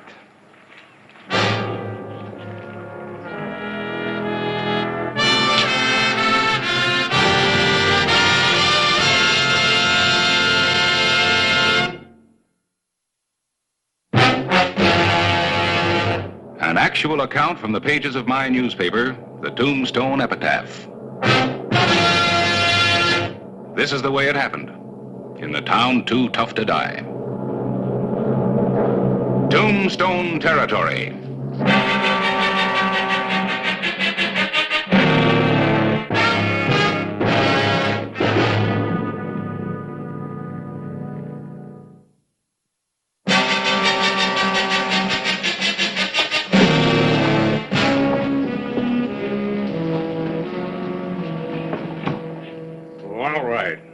Maybe I was a little overly excited at first, but I ain't excited now, and it's about time you got back from where you've been. I want you to arrest Clyburn here and Big Jim Gerson for printing them lies about me. Feeney, I was quoting Gerson. That's my duty as a newspaper man. That doesn't mean I hold with his views. Well, listen to this. Big Jim Gerson, president and principal stockholder of the Congress Mine, has dispensed with the services of Feeney Spindler, mine superintendent, since the strike was made 3 years ago. Gerson returned for the first time in 2 years from the East, where he's been making his home, to investigate an alleged slump in the ore output from the Congress. No charges will be brought to bear. That's the same thing as calling me a thief. Possibly slander and libel. What was that? Nothing. Just thinking out loud. Besides, there ain't been no slump in the output from the Congress. I ought to know. I've been there myself all the time. You know, Feeney, what you need's a lawyer, not a sheriff. Miss Monahan here just happens to be one. One what? A lawyer. You mean she's a female lawyer? If your statements are factual, Mr. Spindler, I would suggest you're serving Mr. Gerson immediately with a writ, ordering a cease mining operation until you can arrange for a hearing before the board of directors of the mine. You would? Yes. And mind you, I'm speaking as a registered member of the Vermont Bar. Bar? The Lawyers Association. And one of the finest in the country. Why don't you leave it that way? Sir? I guess most men like girls with curls. Well, I am not interested in what most men like, Mr. Clybourne. I adhere strictly to the rule, never mix business with pleasure. If you're interested in retaining me, Mr. Spindler, the writ will be ready first thing in the morning. Well, I don't know. I ain't never seen a lawyer before who didn't wear pants. I mean, Your meaning is quite clear. All right. It's a deal. You're hired. Fine. Sheriff, Ma'am? if you will bring a witness, preferably someone not associated with the law, you can call for the writ in the morning. Yes, ma'am. Good day, gentlemen. I ain't never caught much of women myself. That's why I never got married. It occurs to me that a bachelor misses something. Well, take a look at that, would you? You know where that ice wagon's been? Up to the Congress, that's where. After returning from 2 years in the East, Mr. Gerson has to have his ice every day. Yes, sir. Gerson has a private supply of ice stored in the ice house for his own use exclusively. That ice house is practically overflowing with it. Ice. Grown man like Big Jim Gerson taking his drinks mixed with ice in them. It's downright improper.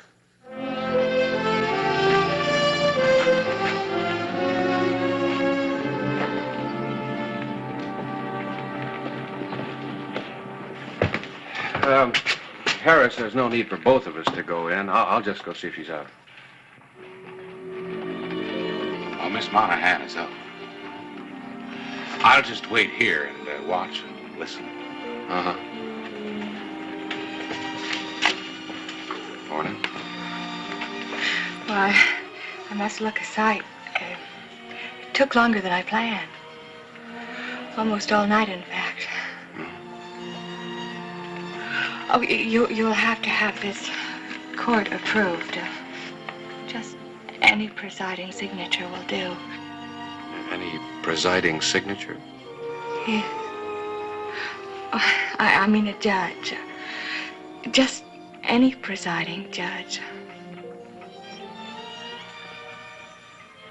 Sheriff? Is there something the matter? Oh, nothing I can think of, ma'am. It's just your hair. I kind of like it this way.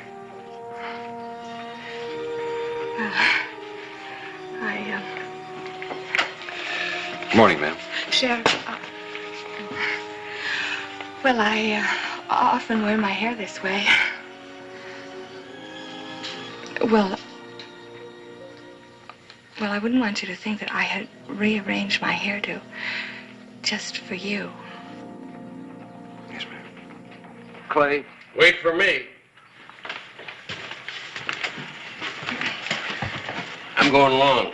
Don't tell me there's a law against it because I know there ain't. I just want to see Gerson's face when you serve that writ on him. All right, let's just get this approved.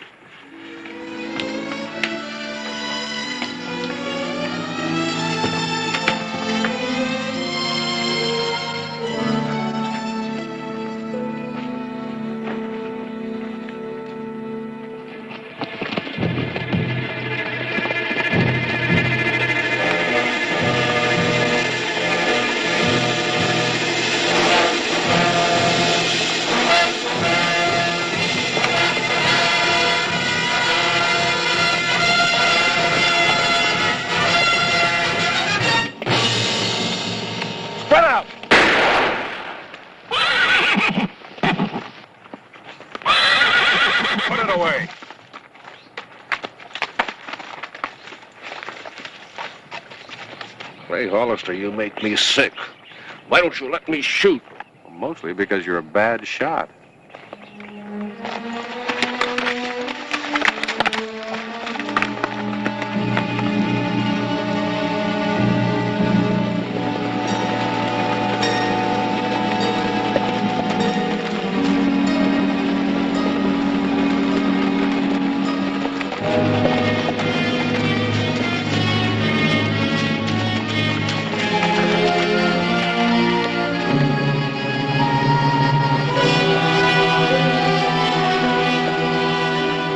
Sheriff, I want to see Gerson.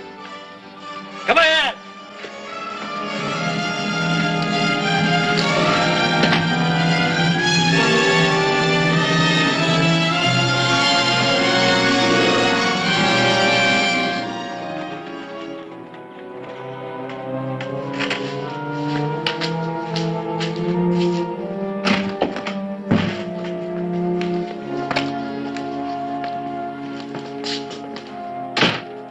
Sorry, Sheriff. Just a morning shot. Didn't know it was you. Not much you didn't know it was us. I'd like to see you flat instead of upright right now. Yeah. There's going to be no trouble. I told you that before. And the first person who starts it will answer to me. Bravo, Sheriff. Spoken like a man of conviction. Oh, you are a man of conviction, aren't you, Sheriff? I'm convinced about some things. Others I let ride until they're proven. I'm hoping that this will help prove something.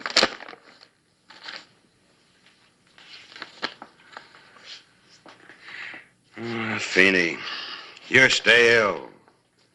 Not old, just stagnant. Why, you haven't grown with an idea since I first met you. As far as I'm concerned, you or any other man without growth might just as well be dead. Well, I'll show you how dead I am. Harris.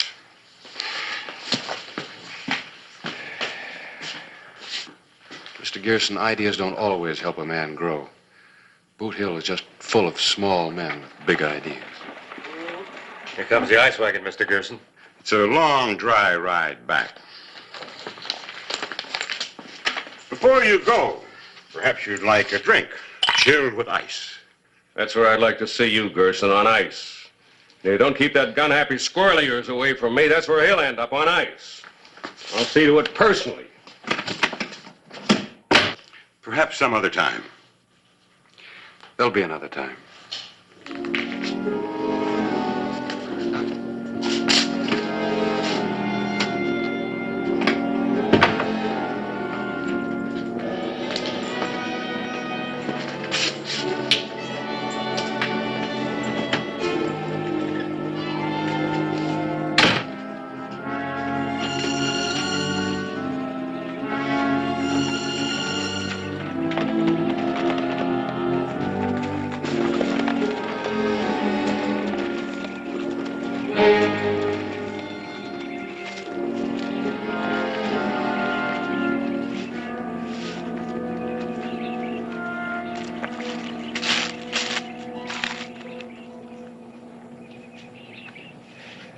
Looks like maybe Newton was wrong.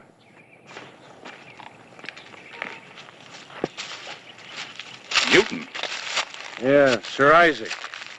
According to his theory, a wagon with ice should make a deeper track than a wagon without ice.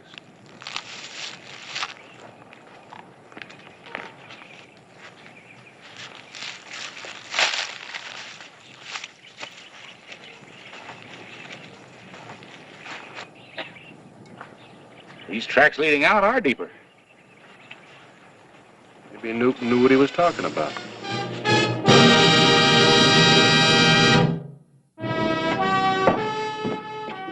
July 25, 1883.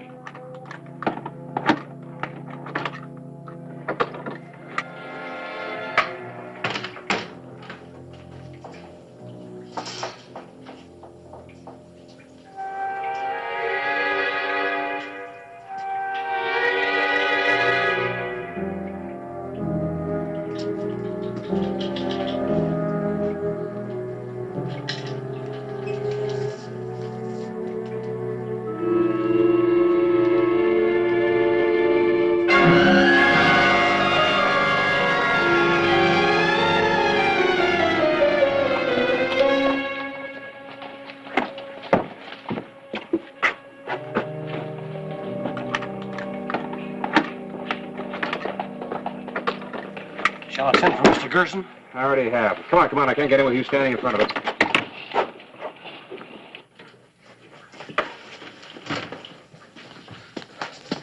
Down here, Sheriff.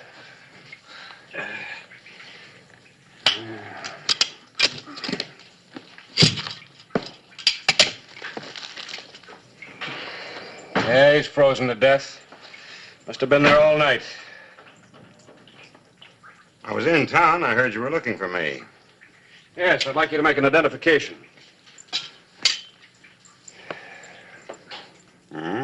Dusty. Frozen solid. Must have been hit on the head before he was deposited here. Dusty's a good man. Have you arrested Feeney yet? Now, both you and Clyburn were there yesterday when Feeney threatened to do this. I don't usually arrest a man just for making threats. Oh? But you do arrest people for murder, don't you, Sheriff? Usually. Good. Then you can detain Feeney. You can also tell the prosecution that I'll be at the trial as a witness. But this whole thing's a frame-up. I tell you, I'm innocent. Mr. Spindler, you are merely being detained, not arrested for murder. But if you don't stop shouting and help, it's just possible that you might hang. I tell you, I'm innocent. There it is. Let's go.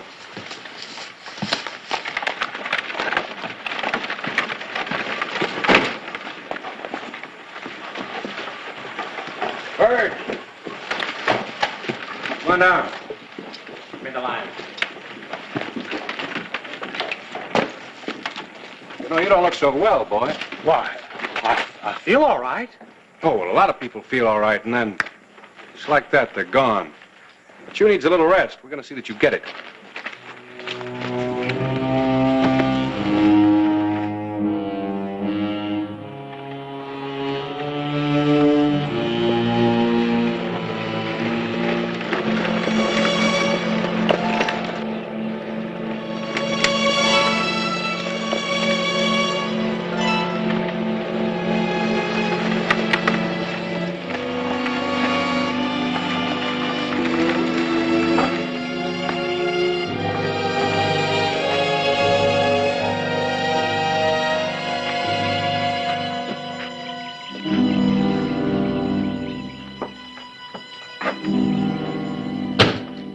Well, Sheriff, what can I do for you?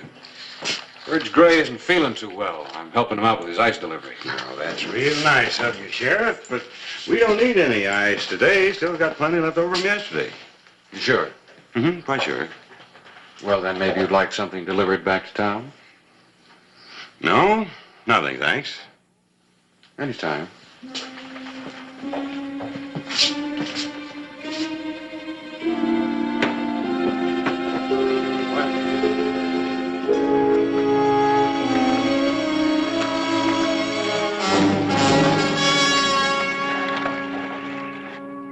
What do you think? Well, of course, the tracks are lighter since we dumped the ice, Clay. Yeah. Seems like this is the first time Gearson hasn't had something delivered back to town. Something heavier than ice. All right, Birds, let's go.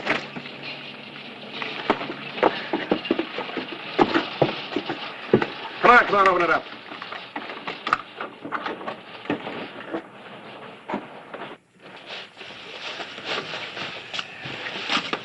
Glenn, take that side. I'll go down here.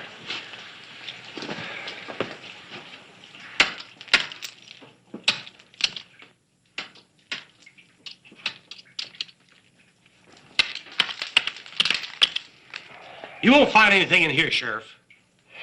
For your sake, I hope you're right.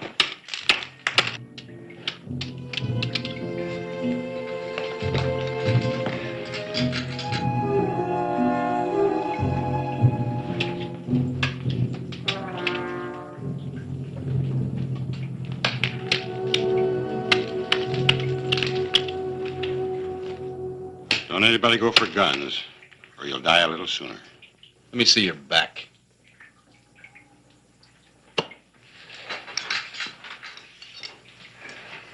That's close enough, Sheriff. Drop your gun, Bill.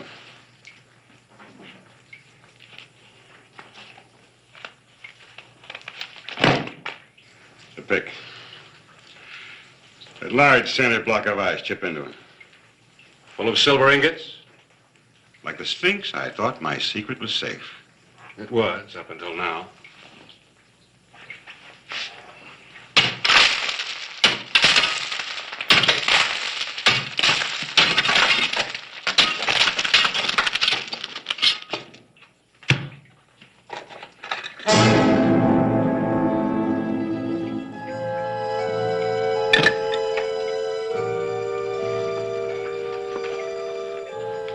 There's more over here, Clay.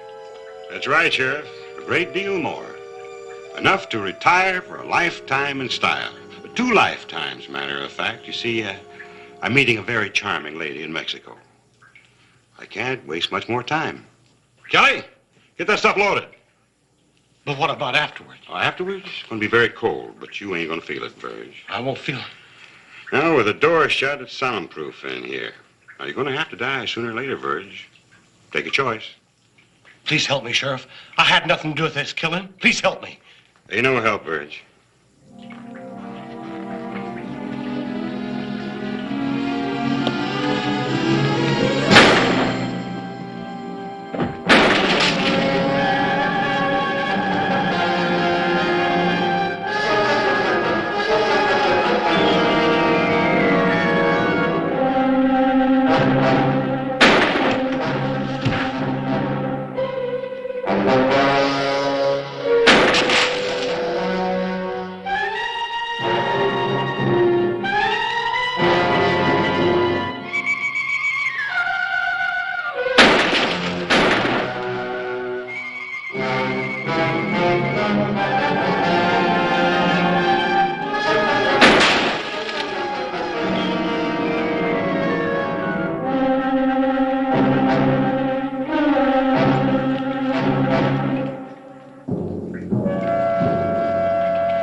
With you in a minute. Well, Well. You mean to say that you've had that in your trunk all the time? you see, I thought it was important for me to prove myself as a lawyer. But I've discovered it's equally as important to prove myself as a woman. Care for a postgraduate course? Maybe. If I have time. Time? Yes. A friend of mine is arriving. Pemberton Brockway III. He's from home. Army? No. Military school. The uniforms are exciting, aren't they? You give up awfully easy. Give up? I'm just wondering where I could get a uniform. Some people don't need them.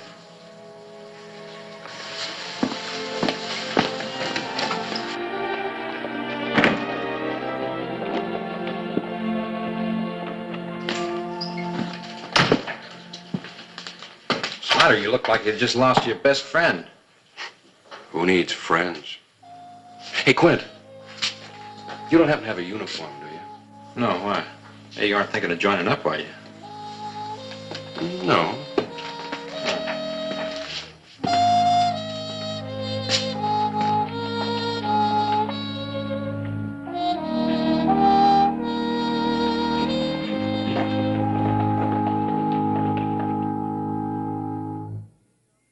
Whistle me up a memory, whistle me back where I wanna be, whistle a tune that'll carry me to Tombstone territory.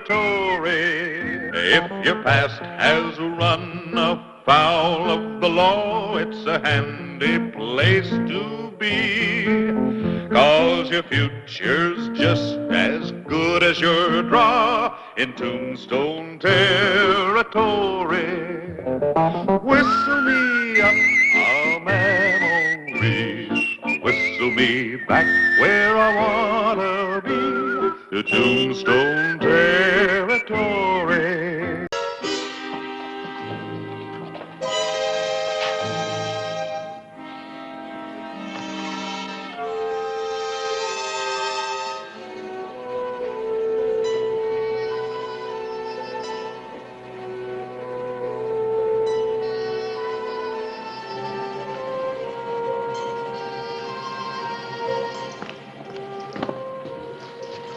How's business been tonight? Glad we don't have to depend on this for a living. What do you mean I've held up? I just found myself a silver mine worth millions, and I'm going to celebrate proud. I'll take care of it. Now hand me one of them bottles. Now, that's fancy.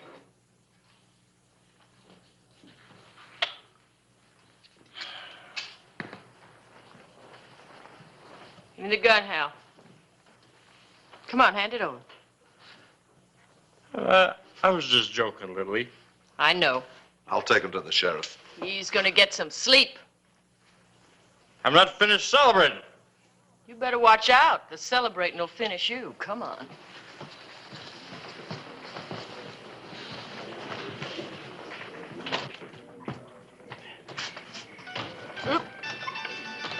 You mad at me, Lily? No. Still partners? That was the agreement when I grub staked you.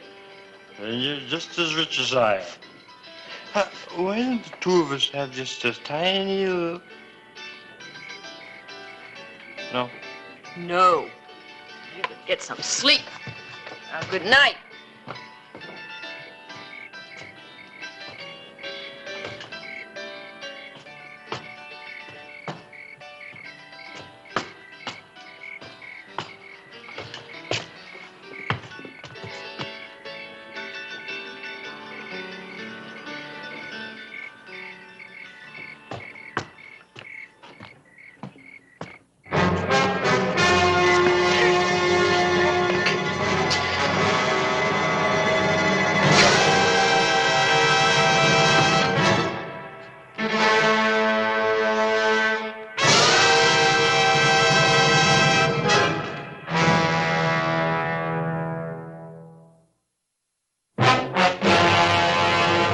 An actual account from the pages of my newspaper, the Tombstone Epitaph. This is the way it happened, in the town too tough to die. Tombstone territory.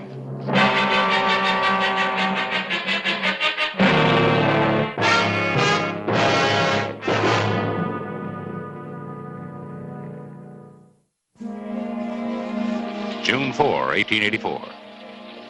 The killing of miner Hal Swanson led to an immediate investigation by Clay Hollister, who had long suspected the person and motive behind such killings.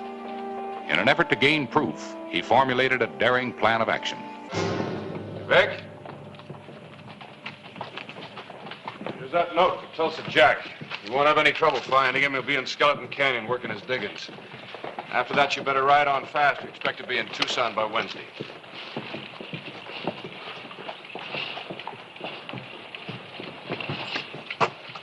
Where's your deputy headed? Trial in Tucson? No.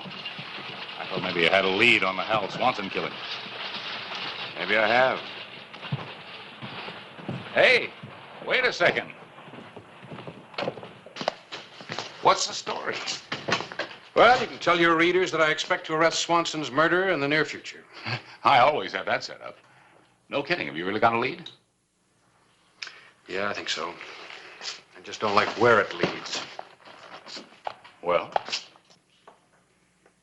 Harris, who would you say is the most popular, best-liked woman in Tombstone? Nellie Cashman. No, I mean outside of Nellie. Well, Lily Murdoch, I guess. That's right. Well, what's that got to do with... Lily Murdoch? You're not serious. I checked the records at the courthouse and the claims office last night. In the last 3 months, 4 miners have been killed and 2 others have disappeared. And all of them either grub-staked by Lily or with a will made out in her benefit. Clay, Lily couldn't be mixed up in... I just said she might be. Well, there's no motive. Lily doesn't care a hang for money. Look what she gives to the Miners Protective and the Orphans Fund.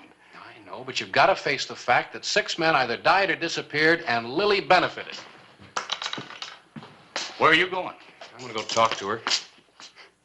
You know, I've heard if you get a woman mad enough, she's just liable to tell the truth. Oh, she'll get mad, all right. Clay. Yeah? Lily Murdoch has a lot of friends. A lot of power in town. Suppose, well, just suppose you do find out she's involved in these killings. Well? Do you suppose you could prove it before you got run out of town?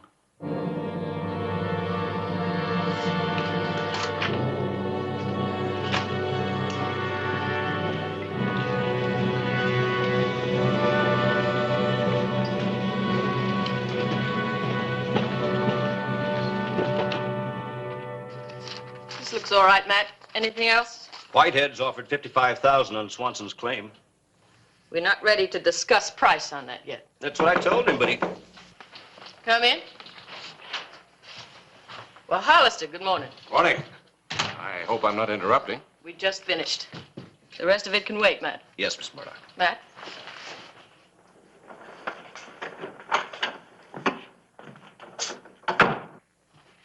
Well, Sheriff, this visit social or official? Official, ma'am. We can be official and comfortable at the same time, can't we? Yes, ma'am. Miss Murdoch, there's hardly a miner in Tombstone that you haven't grub-staked at one time or another. And when you do, you enter into a 50-50 partnership with him, don't you? Well, that's customary, isn't it? May I offer you something, Sheriff? Oh, no, thank you.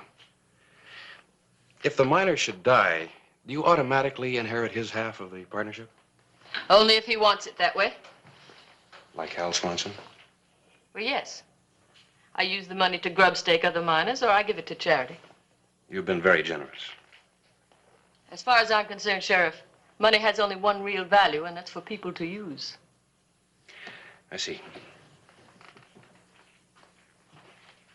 Miss Murdoch, you're an intelligent woman. Haven't you any idea why I'm asking you all these questions? To be perfectly honest, not the faintest.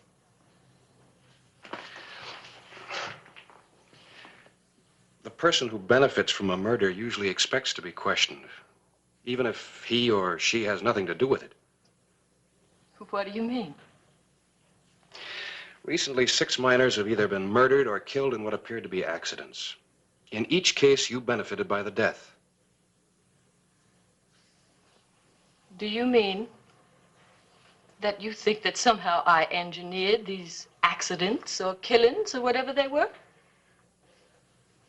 Well, that's the silliest nonsense I ever heard of. How dare you accuse me? I haven't accused you. And you better not if you don't want to make a fool out of yourself. Miss Murdoch, I once knew a man by the name of Asa Watkins. He was a... Now, why should I do such a thing? I certainly have plenty of money. Mr. Watkins didn't need any money either. He was the bank clerk in my hometown. A modest, obscure little man who never spent a dime on himself, but he loved to help other people. Gave generously to the church, sent kids through college, paid for operations, supported needy families. Everybody loved him. But after his death, it was discovered that during his lifetime, he'd embezzled more than $60,000 from the bank.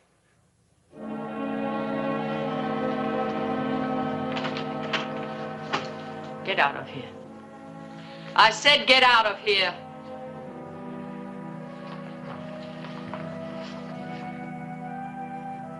You see, Mr. Watkins wanted so much to be loved and admired that he became a thief.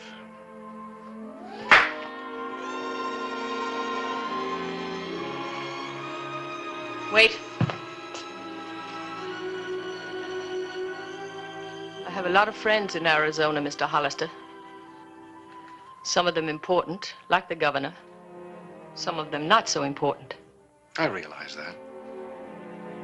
You've insinuated things here that you can't prove. But my position, my success here, depends on my reputation for honesty and fair play. If you do anything to damage that reputation, I'll turn you out of office and have you run out of town. But at least we understand each other. Good day, Miss Lily.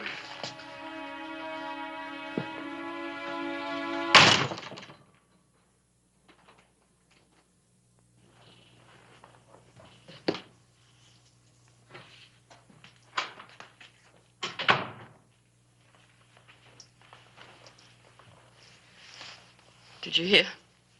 He can't prove anything. He could start a lot of talk. Who'd believe him? There are always people ready to believe anything. Well, what do we do? Sailor still in town? Saw him yesterday. Good.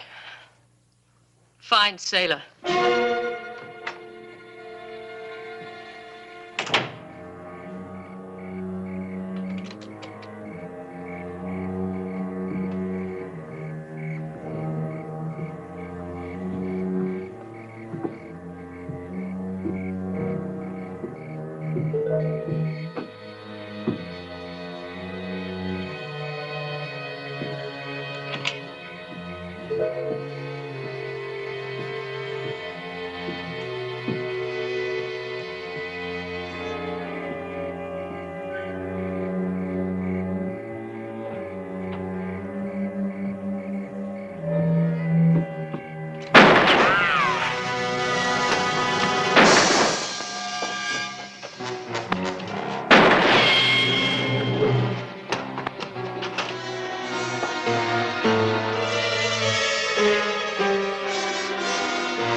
Who is he?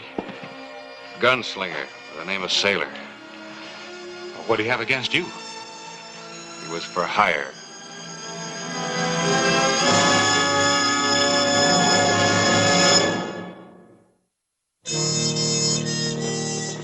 June 5, 1884.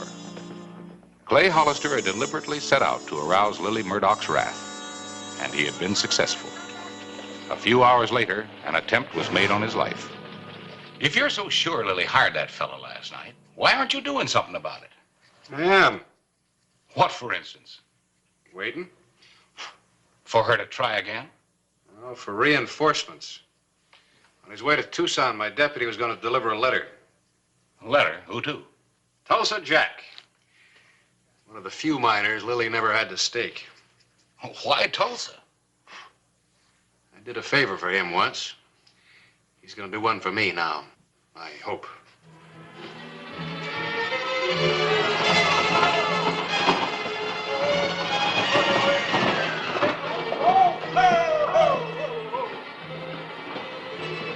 Hooray, boys! I've struck it rich!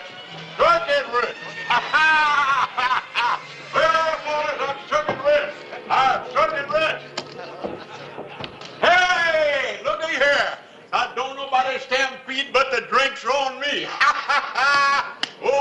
Tulsa Jack is crooked rich. Come on up, everybody. Come on up. Set 'em up, bartender. Set up the drink for all my friends and all them friends I never laid eyes on. Here's to me. Never had a dime of my own, and now look at me. 10,000 goats and plenty more where that come from. Have a drink, everybody. Come on, keep putting them up there, bartender. After he's had a few more, bring him up to see Lily.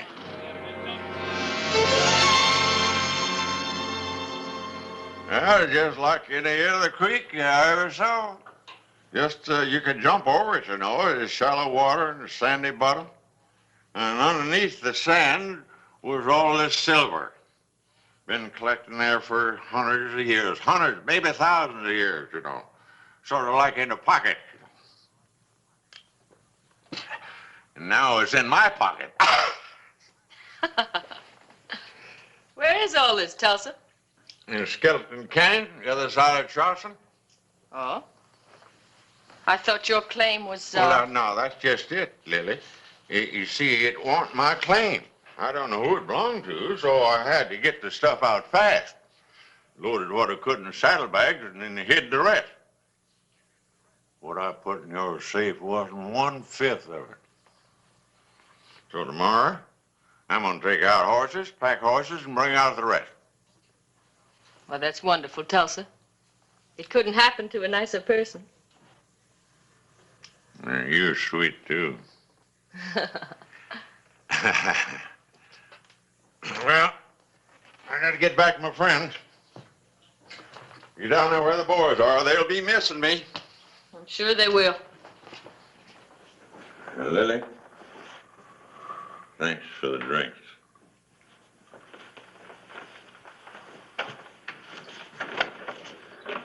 You sure are nice.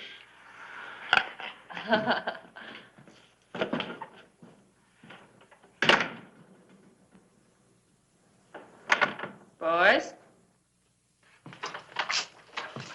Oh, the setup couldn't be better.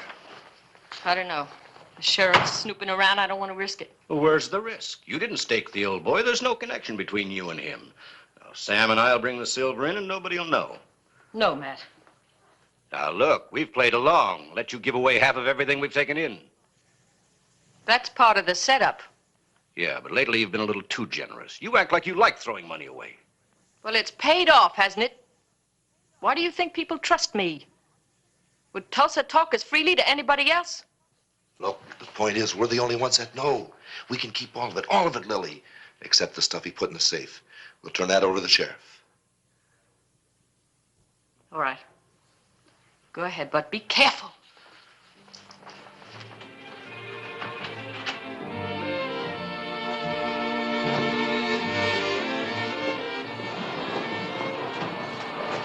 June 6, 1884. Despite a headache of major proportions, Tulsa Jack rented 2 pack mules and headed back out of Tombstone.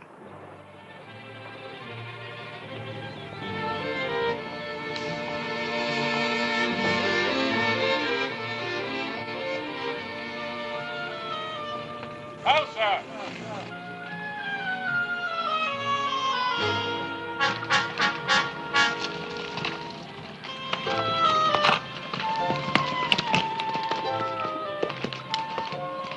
It's about time you showed up. What'd I have to go through in the name of friendship?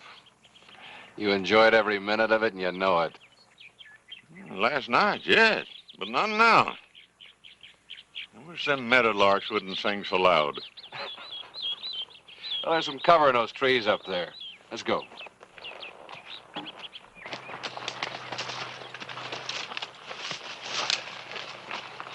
This ought to be good enough. How'd it go? Well, I said everything you wrote me, and I made it sound good. But you're branding the wrong steer, Clay. Lily ain't no crook. She's nice. Maybe. Well, I know a good woman when I see one, I'll tell you. Well, if your eyesight's so good, who's that coming up the trail?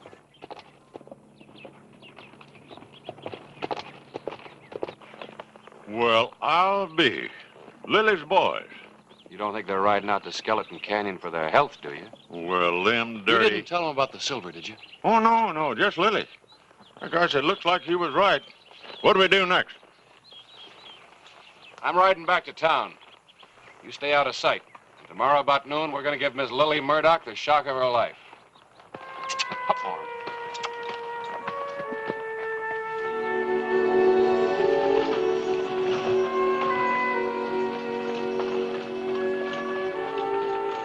The afternoon of June 7th, 1884.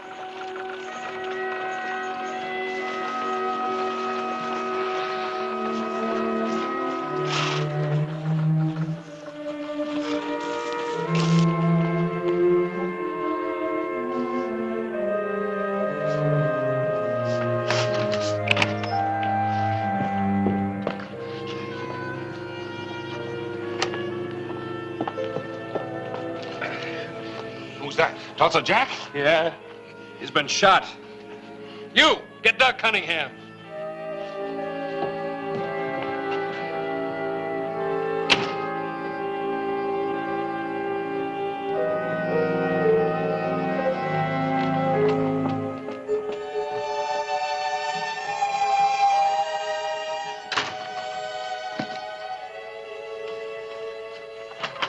Matt, Sam, come in here.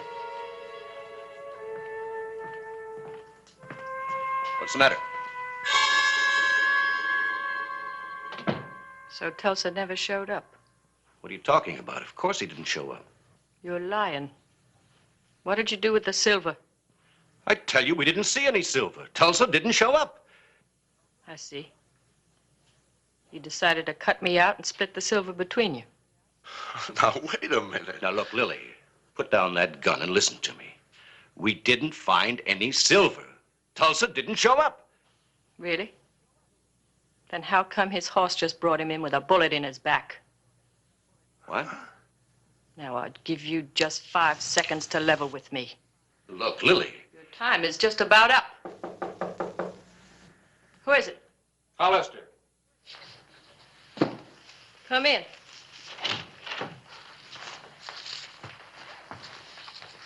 What do you want, Sheriff? It's about Tulsa. Matt's just been telling me he's been hurt. He was shot in the back. Oh, no.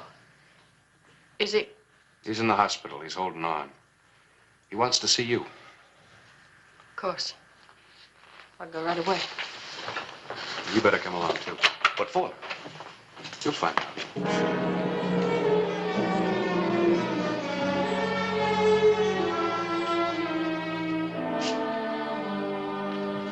Lily. Right here, Tulsa. The doc says I ain't got a chance. Now, that's nonsense, Tulsa. You're gonna be all right. That silver in your safe is all I got. I want you to have it. I'll keep it for you, Tulsa, till you're up and around again. Tulsa. I want you to take a look at these men. Are they the ones that shot you? Oh, now, what is this? You loco? We never even seen him before. Let him answer. Yeah, them's the one. He's lying. Are you positive? Yeah, they must have heard me talking to Lily. You're under arrest. Oh, now, wait a minute, The victim Sheriff. identified you. That's enough for any jury. Turn around. I'm not going to take this. It's a frame-up. You want to make a statement? I got plenty to talk about if it'll keep me from hanging. Plenty to talk about who? Never mind, Hollister. Take his guns. Put up your hands. I underestimated you, Miss Lily. I didn't think you carried a gun. Good thing I do. I couldn't afford to let Matt talk. You were in back of these killings then. I was right. You were right, Sheriff. Dead right. Take him out the back way. Come on.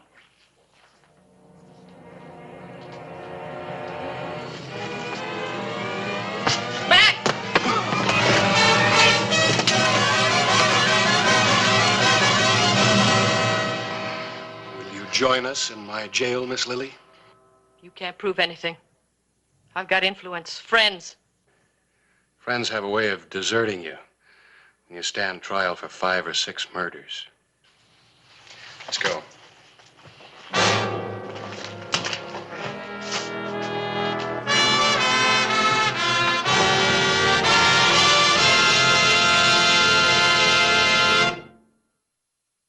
There you are, Tulsa.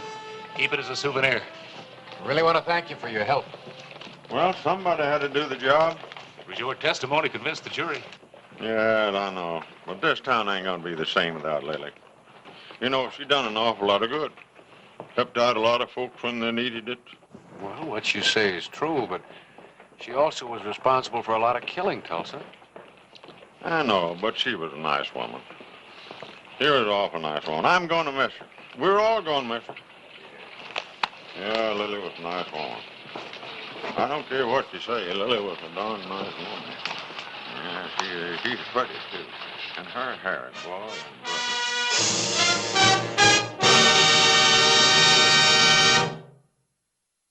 Whistle me up a memory, whistle me back where I wanna be, whistle a tune that'll carry me to Tombstone territory. If your past has run afoul of the law, it's a handy place to be. 'Cause your future's just as good as your draw in Tombstone territory. Whistle me up a memory, whistle me back where I wanna be, to Tombstone territory. But Sheriff Clay Hollister wasn't lulled by the quiet. From experience, he knew it could be the quiet before a storm.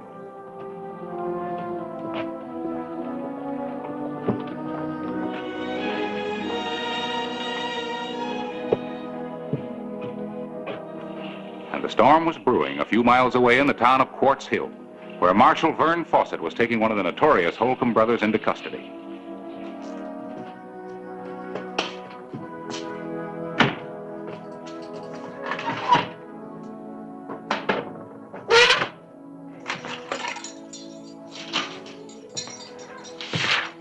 All right, Holcomb. Up. I said up. You sure you want me to do this, Marshal? I'm sure. Now get up. I'm gonna make you a deal. You forget all about this. And don't worry about that tin horn that said I did the killing. I'll take care of him. And then I promise you, Marshal, on my honor, nothing will happen to you. What are you talking about? Do you think... I don't think anything, lawman. I know. You just don't go around locking up one of us Holcombs. Especially Braid Holcomb. Didn't you hear about that back in Tombstone? Yeah, I heard about the Holcombs a long time ago. Now let's go. Then you're just not acting real smart, Marshal. Are you? We'll see. Now move.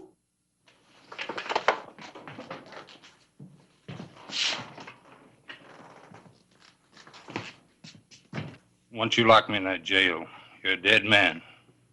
I'm not fooling with you. I'm telling you straight. I'll take my chances. Now get in there. You're not taking any chance.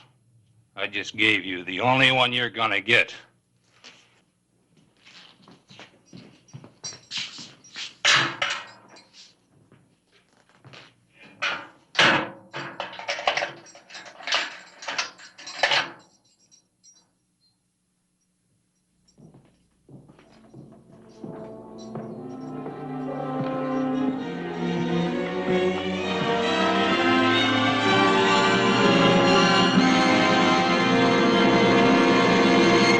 Marshal.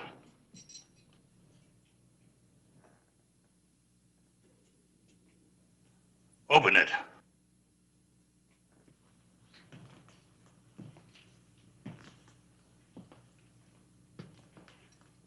And fast.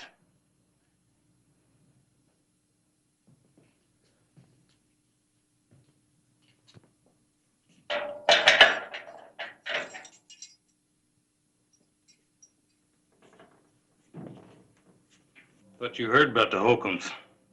I warned you, nobody locks us up. And when they do, they gotta know more than you do. I'm gonna kill you, Marshal. Move.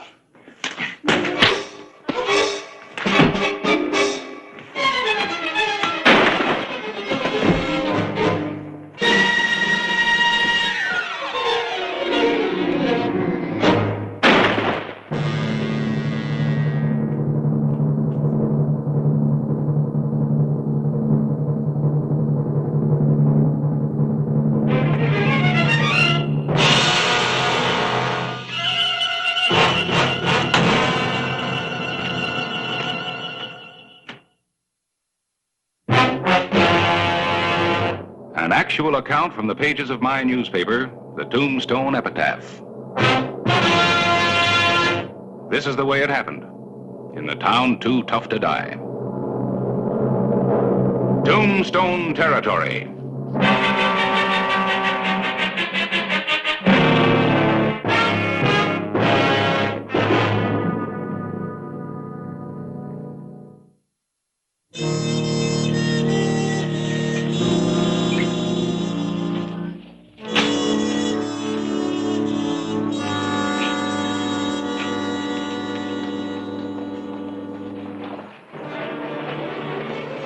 November 10, 1883.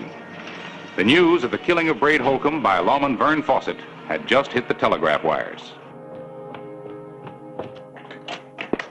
Morning, Harris.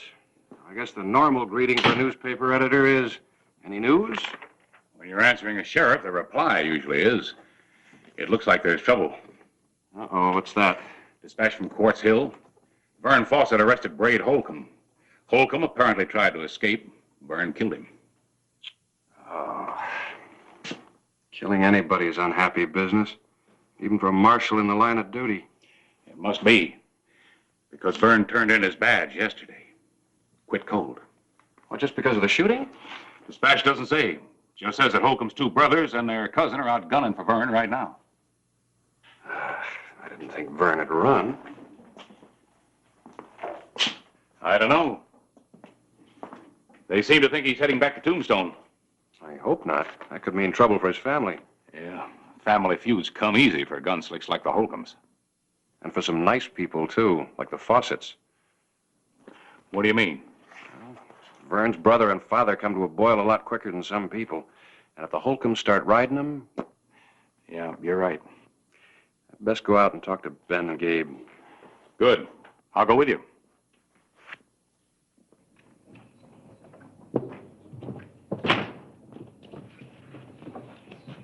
My horse is down at the livery stable.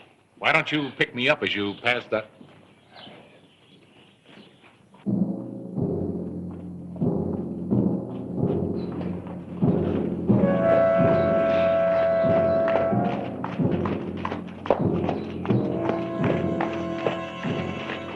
Didn't waste any time getting here, did they? We're gonna waste less time leaving. Wait here, Harris.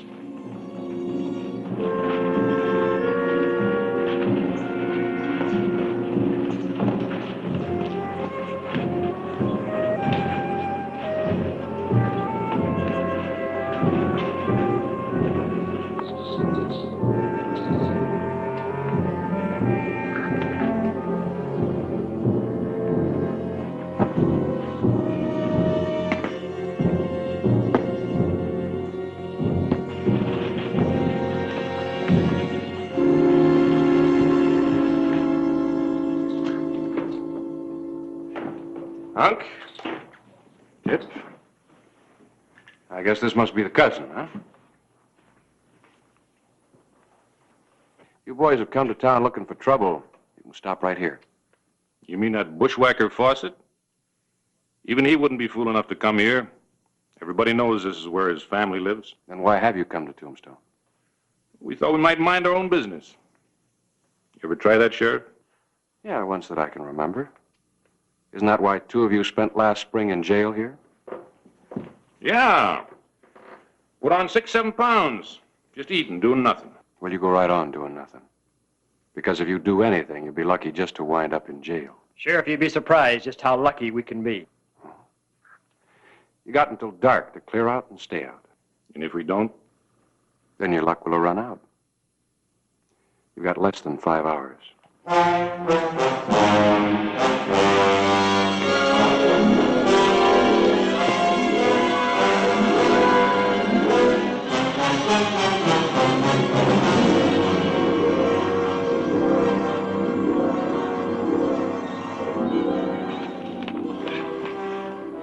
Trouble? Could be. I'm gonna ride out and see Gabe and Ben. I'll be back as quick as I can. You keep an eye on them, right?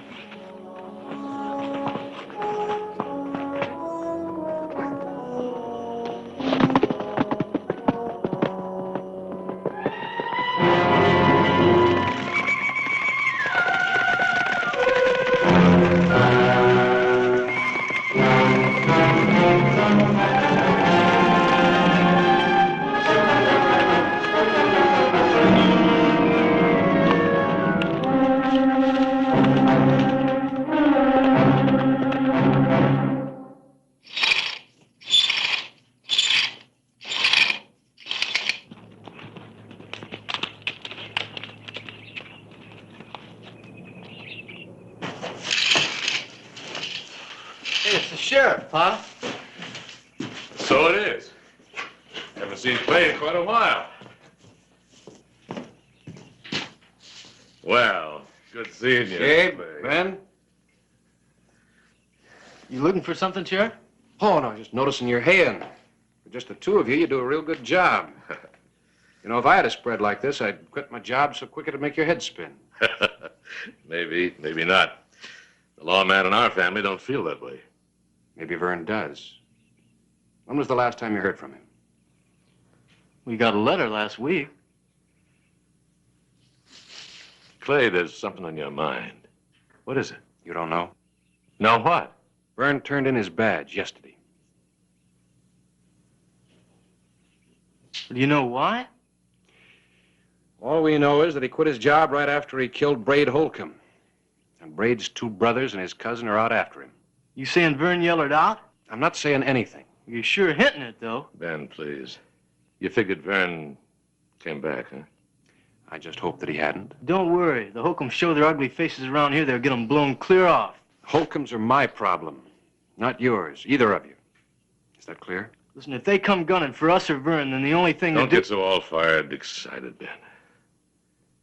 You already seen the Holcombs? They're around. And if Vern shows up, I want you to keep him out of sight. You mean hide like he's scared? Maybe you think he is. Clay, you're the law here, but you got to do something fast. If we get in trouble with the Holcombs, we'll blow them clear into the next county. You remember, Gabe. I've warned you.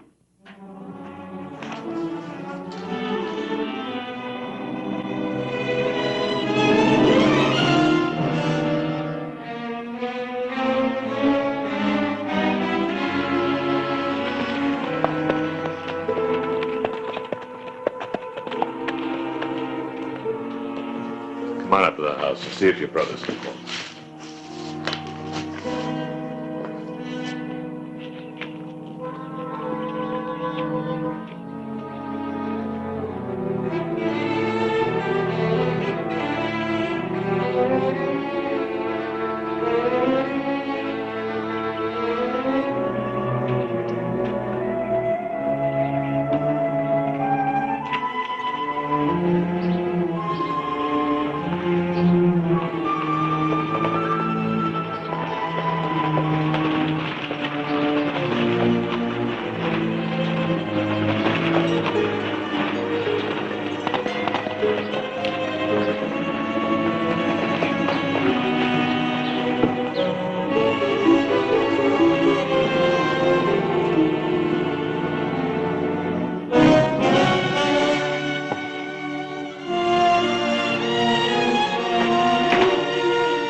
They didn't even know what had happened. What about them? They're still in the Alhambra. Probably stoking up on Dutch courage. Yeah. Think there'll be trouble even if Vern doesn't show up? Even if. I hope he's 1,000 miles away from here by now.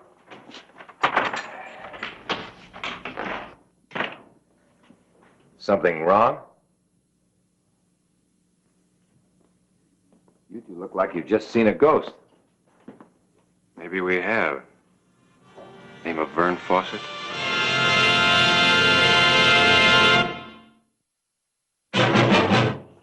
Ex-Marshal Vern Fawcett had returned to Tombstone, and a welcoming committee comprised of the Holcombs was waiting for him just across the street.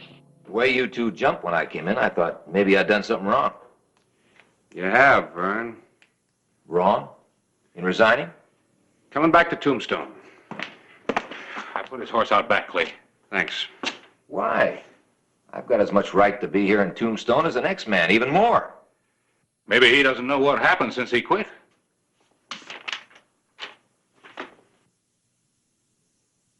You think they ran me off? The Holcombs? Something did. What? I'll tell you what. That star that you're wearing. A badge that gives one man the right to gun another one. It also makes a very good target. Men get killed wearing it. You shot men, Clay. I never did.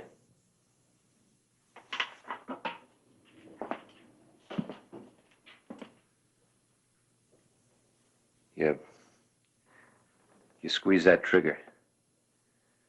You feel that gun jump in your hand. You watch a man as he crumbles, sprawls. Then you hear that rattle in his throat. Vern. Yeah? The Holcombs are across the street right now, just waiting to get even. We're lucky they didn't see you when you rode up. You mean you're letting them stay? Not stay, just wait. Look, I don't like killing any more than you do. Killing or being killed. Clay didn't want to do anything until he was sure you and your family were safe. Where do you think you're going? Over there to face 3 guns? Are you prepared for that? I'm going to ride out to the ranch. Maybe stop by and tell Sally I'm back. Sally? Sally Reed, my girl. No, you're not. You're going out that back door and you're going to make tracks for Tucson. Run out now when I know they're here? I think that's what you want, too, Vern. Look, it happens to everybody one time or another. Something about seeing another man die makes you sick. But there's nothing to be ashamed of in getting buck fever. No matter how I feel, I can't run out on Sally, or my dad, or my brother. You're not running out, Vern. You just ride to Tucson. Sit tight.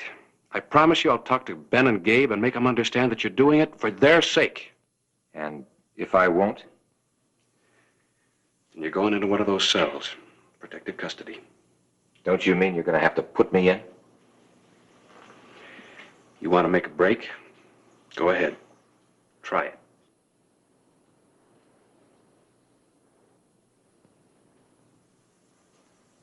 No. I can't, Clay. All right. Now, once you get to Tucson, you wire me. You'll be back in Tombstone just as soon as the Holcombs leave.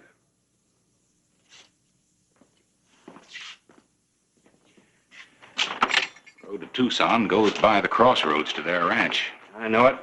I'll make sure that he goes right on past. I'm going to follow him. I'm going to talk to Gabe and Ben. And once they know that he's in Tucson, they may follow him. Until we're sure that the Holcombs really are gone. Oh, and if they start making trouble, try to stall them until I get back.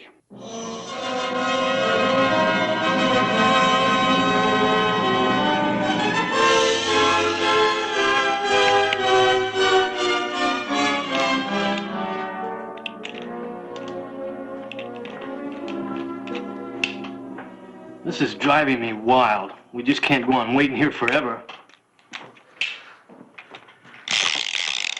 Here's your gun, Pa. Get your own gun cleaned.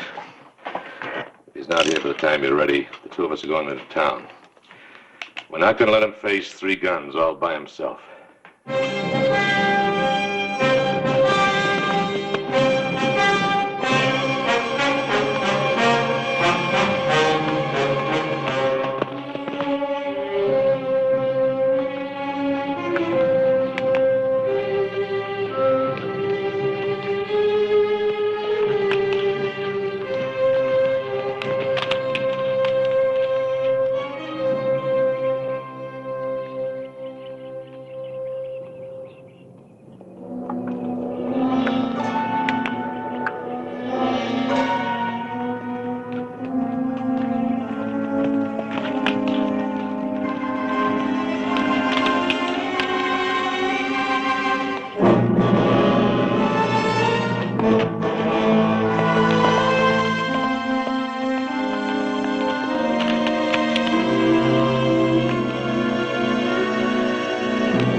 All right, let's go. We'll cut across to the back road. The back road, Pa? If they are waiting for Vern or us, I don't figure to ride into a trap. You're right. Maybe surprise will help us when it's 2 against 3. Could be 2 against 4 if that sheriff gets in the way. Nobody's going to hang around gunning for us or Vern. Come on.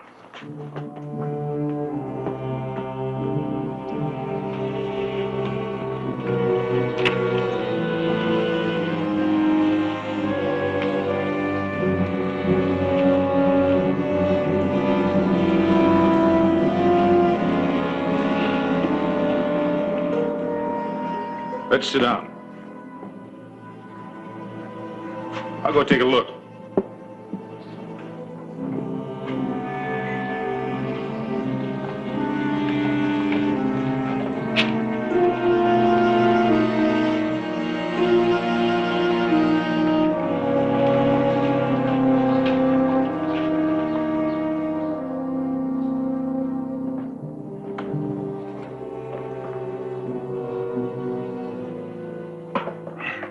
Anything? No. We're running out of time.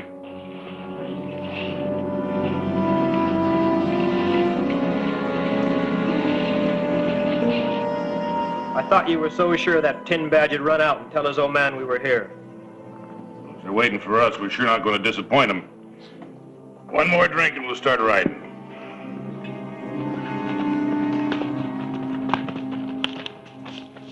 Gabe? Ben!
Check your gun.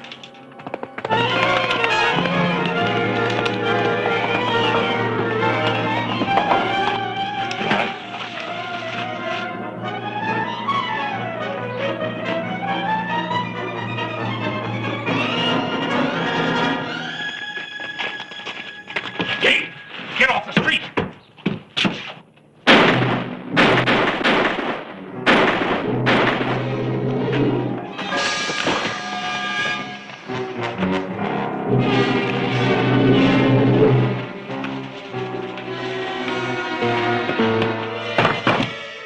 Get a gun.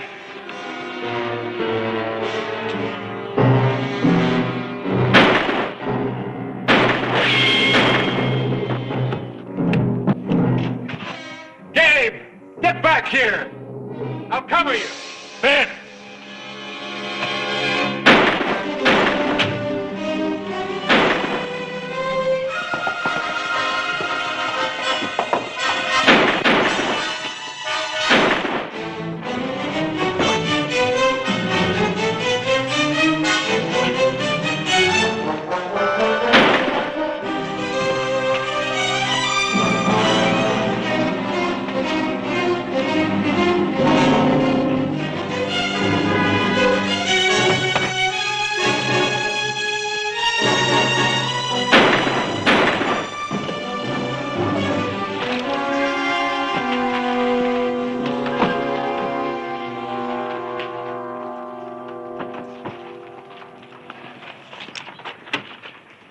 Looks like the Holcombs will be staying in town after all. She was alive.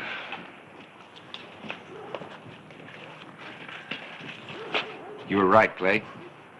Buck fever's like anything else. Give it the right medicine and it'll burn itself out.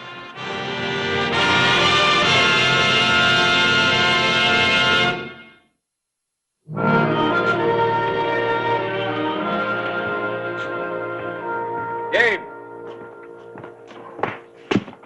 Well, how are you two fellas doing? Well, Ben's fine, just a little nick. Huh?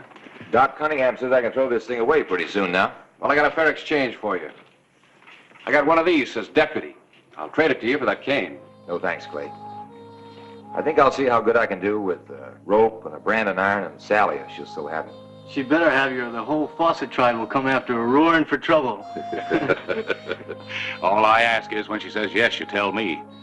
The epitaph can use a social, civilized item for a change. Well, so long, All right.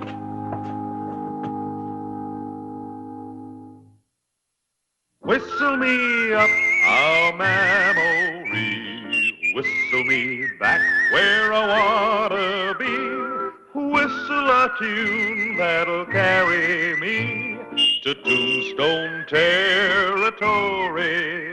If your past has run afoul of the law, it's a handy place to be. 'Cause your future's just as good as your draw in Tombstone territory. Whistle me up a memory, whistle me back where I wanna be, to Tombstone territory. Hey, what's the matter? Sheriff. Well, one sheriff, two of us. That trail, up the side of the hill there. Come on. What's the matter, Lugo? You don't know nothing. You afraid of him? I said, come on.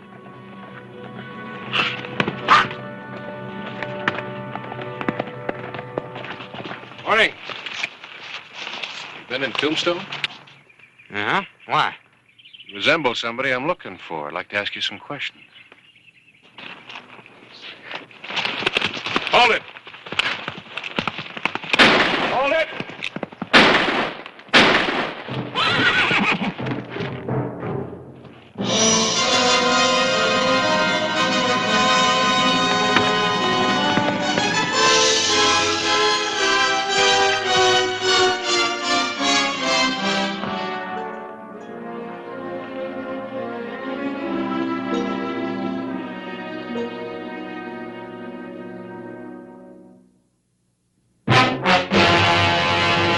An actual account from the pages of my newspaper, the Tombstone Epitaph. This is the way it happened, in the town too tough to die. Tombstone territory.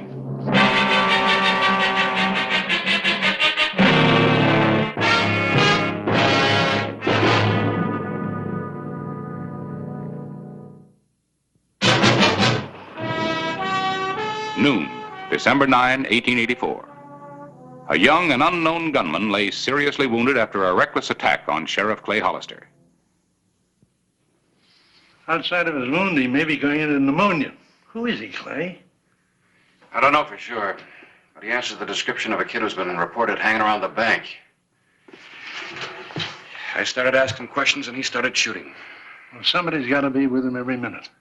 I'll hire a nurse. The county will foot the bill. Fine, but where are we going to get one? The hospital's short now. How about Mary Rice? She's helped out before. She's on her way to Prescott this afternoon on the stage to visit her folks. Maybe she'll put it off.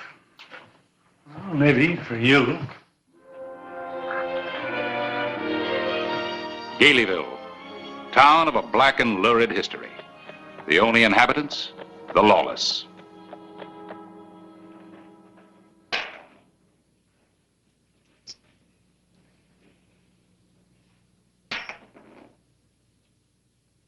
Alita, that beats you.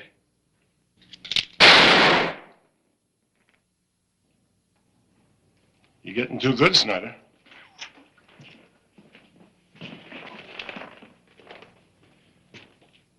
I've got to protect my championship. Trouble! Eddie? Where's Eddie? Shot down. Right in back here. The sheriff. You don't send a green kid like him to look over a bank job? Just because he's your nephew, he does anything he wants, huh? Is he dead? Sheriff kill him? I don't know. Looked like it. Anyway, took him back to Tombstone. Eddie rode up to meet him. He wouldn't listen to me. Get my horse. You want me to go, Sam? No. I need you. I'll come back for you. They don't know any of us in Tombstone. There won't be any trouble. What does this do to our plans? We didn't come all the way from the Dakotas for nothing. I appreciate your staying, Mary. Well, maybe someday I'll learn how to say no to you. I'll do everything I can for him, Clay. Doc Cunningham doesn't give him much of a chance. We'll see.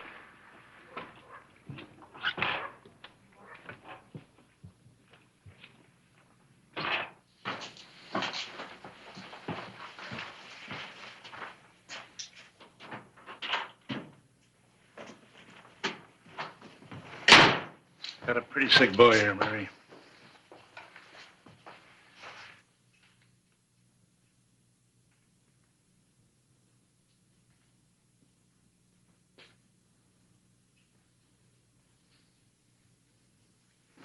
"103 fever and still going up."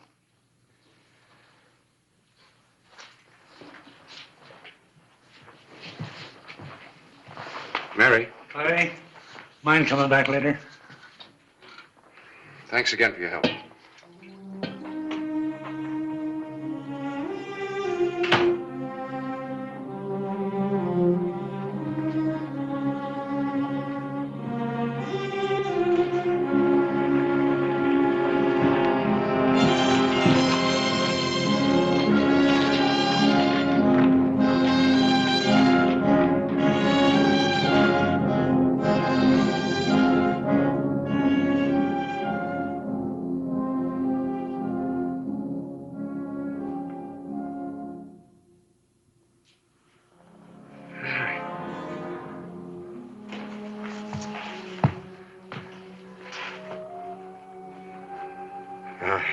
Sure picked the right nurse, didn't I?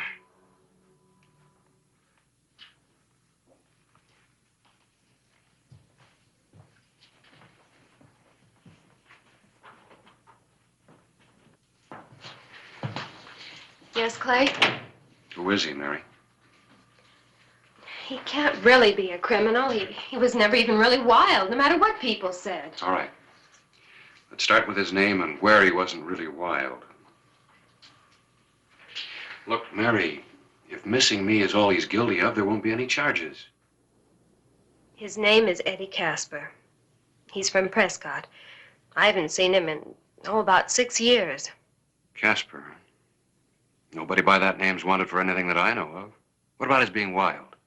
He was noisy, the way kids are. And he always wanted a fast horse so he could kick up the most dust on Main Street. And he bragged a lot. Mostly about a rich uncle in the Dakotas who he said could buy him anything. Who was his uncle? I don't think there really was an uncle. Well, didn't you ever make things up? Sure. Look, Mary, Pete and I have to go to Bisbee tonight. Mine payroll. I'm gonna leave a guard right here. Oh, that won't be necessary. People can change a lot in 6 years. Be back tomorrow noon.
Hey, fella! It's all right how you hit him, gents.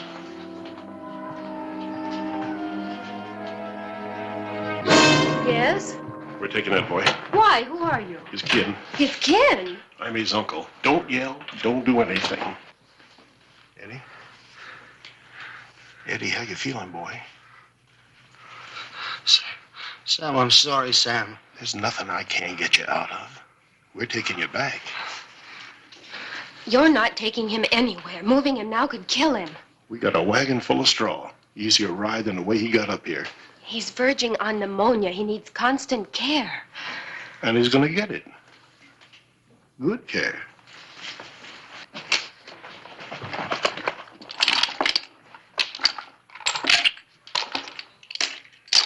From you. When Eddie's well, you can come back. Fair enough?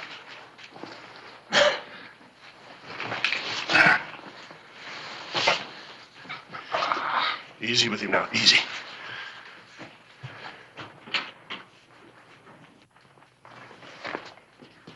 Better leave a message for the sheriff. Something he can understand.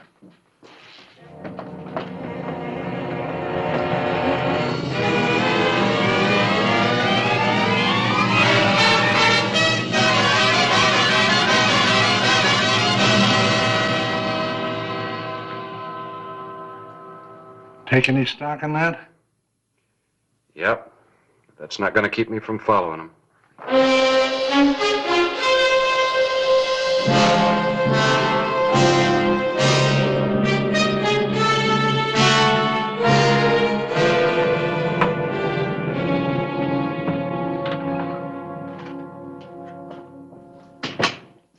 I'm going in to see him. You'll not.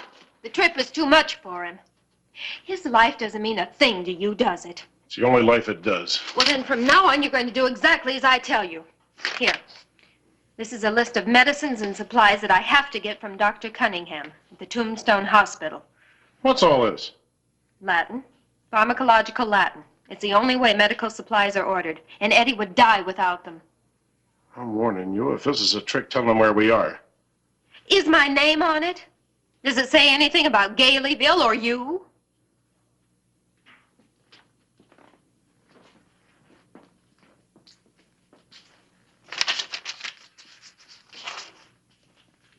If this is a trick, there's going to be a dead doctor and a dead nurse.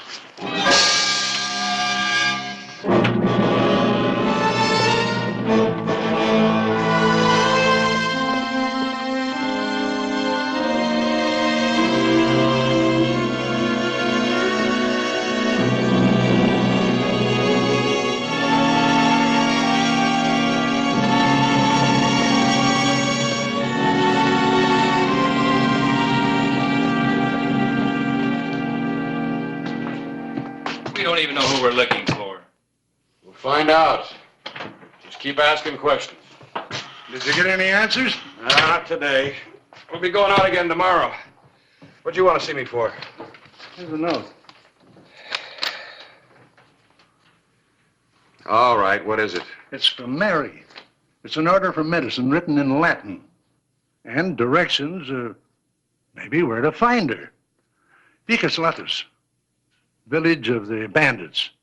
Mons Magnum, large mountain. And northeast. Picus Latros. Galeyville. Should I start getting a posse together? No. It's about a posse 10 miles off.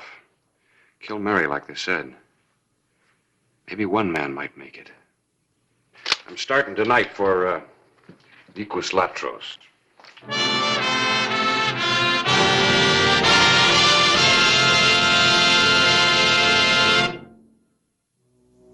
December 12, 1884. Sheriff Clay Hollister rode a little-known trail through the Chiricahuas to Galeyville, where Nurse Mary Rice was being held prisoner.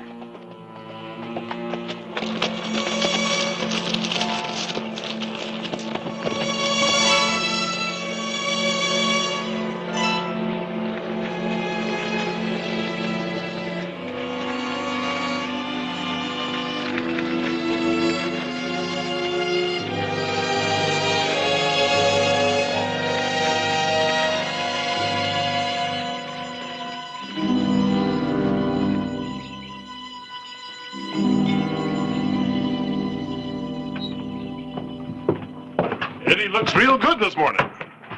He'll have to stay in bed at least another week. Weak, huh? Thought you was itching to get out of here. I am.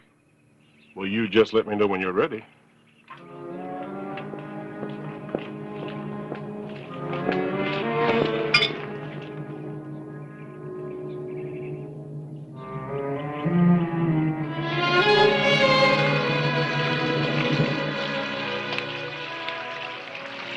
I don't have to be watched.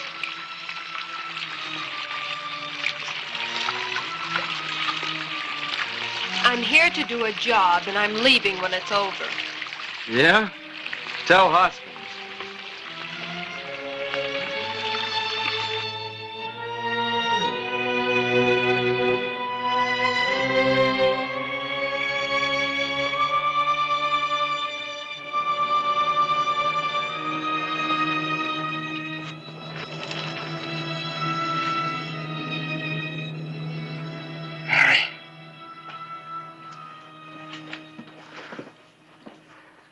I'm here, Eddie.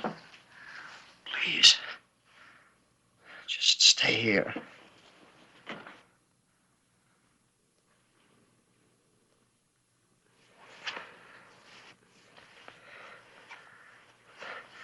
Something I want to tell you when I'm better. Something important. Yes, Eddie. When you're better.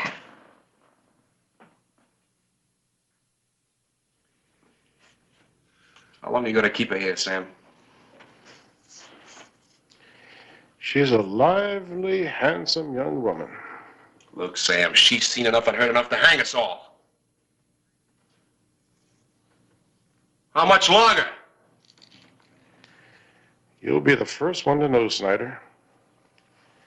You're the one who's going to see to it that she doesn't hang us.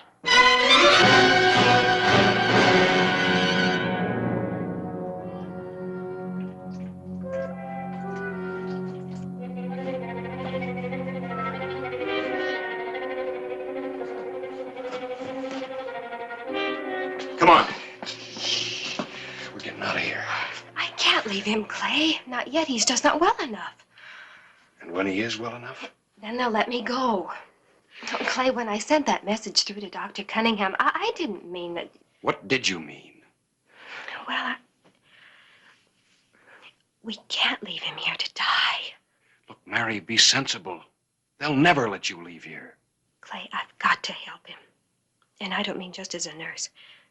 I can persuade him to leave here, to give this up. I know I can. Oh, please, Clay, let me talk to him in the morning. All right. You talk to him. Thank you. But regardless of Eddie, I'm getting you out of here at noon tomorrow. Find some excuse for going for water. But they always keep a lookout there. I know it. Don't you worry about him. All right, I'll be there.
Eddie, please listen to me. Tomorrow you can spend the whole day just reforming me.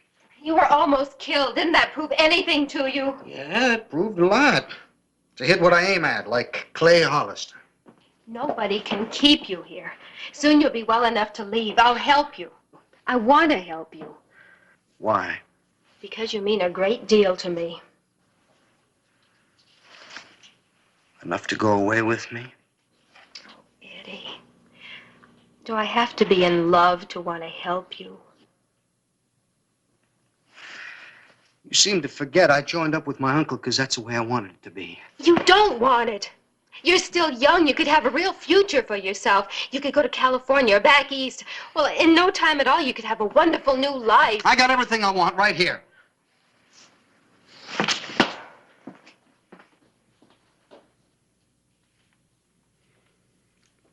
I'd like to see my uncle now.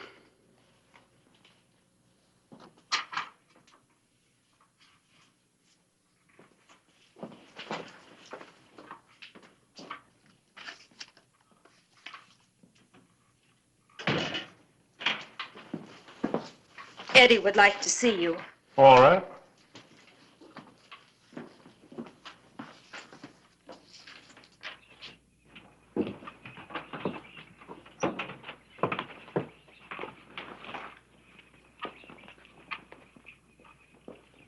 Mr. Snyder, I said you'd be the first one to know, didn't I?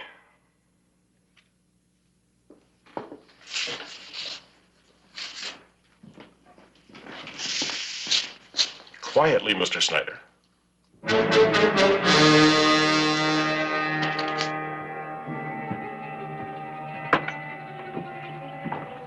Let's go, Hugo.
She's not going for water. She's going to meet Hollister. Why didn't you tell me all this before? How could I? She was here all the time. I'll take care of the sheriff, Eddie. Sam, what about Mary? She's been dead since we brought her here. You made your choice when you joined us, boy. You haven't got any now. Yeah, you're right. I haven't any now.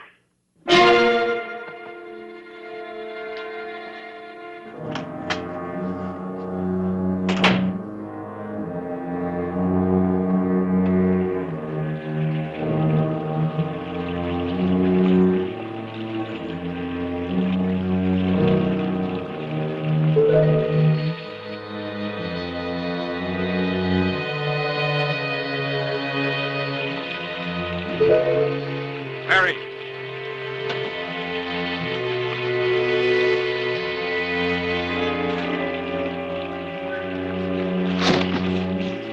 Left the horses half mile up the trail. Come on. Parks! Parks!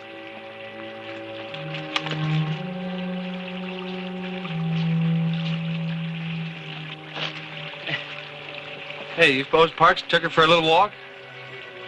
Come on.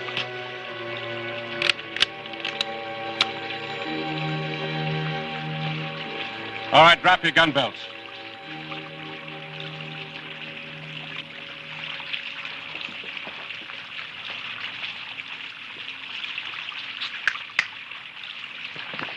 Mary!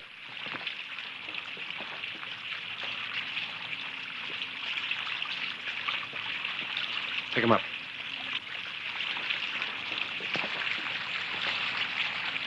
Leave them be, little lady. Drop your gun, Sheriff. Drop them.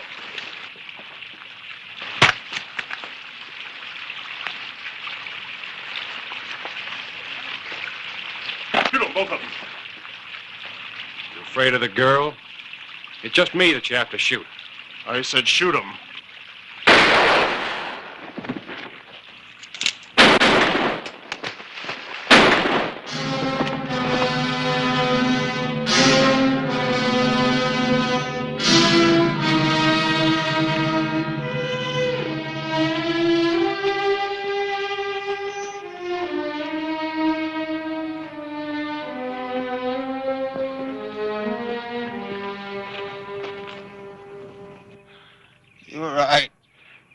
I had no choice.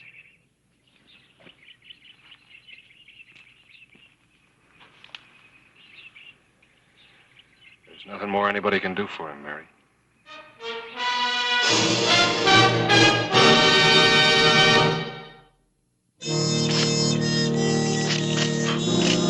Well, Mary!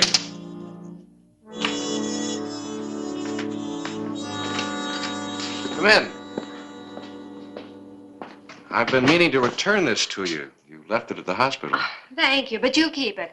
I'll pick it up when I come back. Back? From Prescott. I'm finally on my way. I'll miss you. Hurry back. Clay, what will happen to Sam Hoskins now?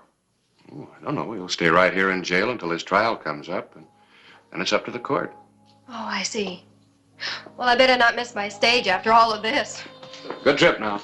Thanks. And I will. Will what? Hurry back.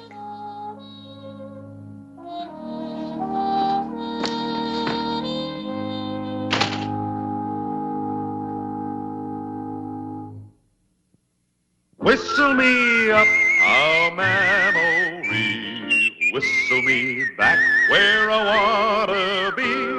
Whistle a tune that'll carry me to Tombstone territory. If your past has run afoul of the law, it's a handy place to be. 'Cause your future's just as good as your draw in Tombstone territory. Whistle me up a memory, whistle me back where I wanna be, to Tombstone territory.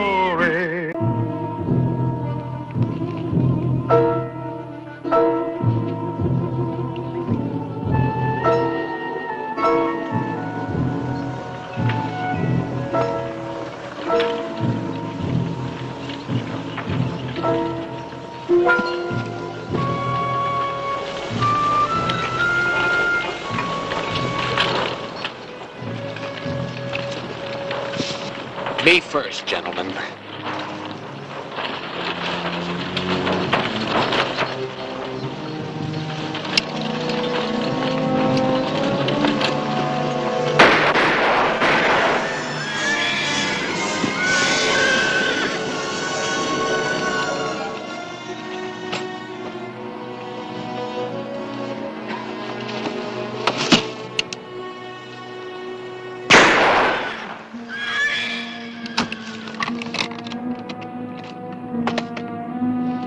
This ought to run close to $9,000. Much better than last time. Get the driver's body off and wait for me at Indian Springs.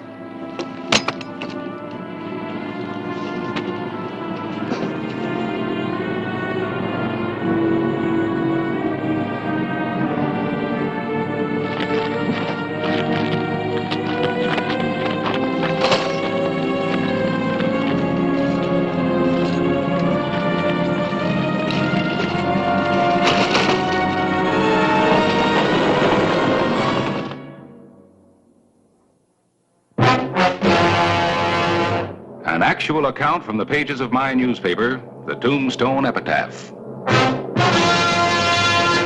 This is the way it happened in the town too tough to die. Tombstone territory.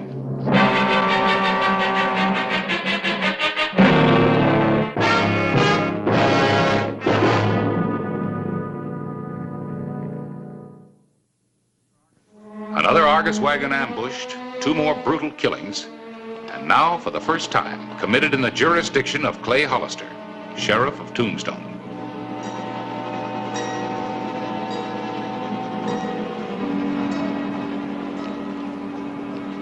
Driver and the shotgun guard from the Argus mine shipment.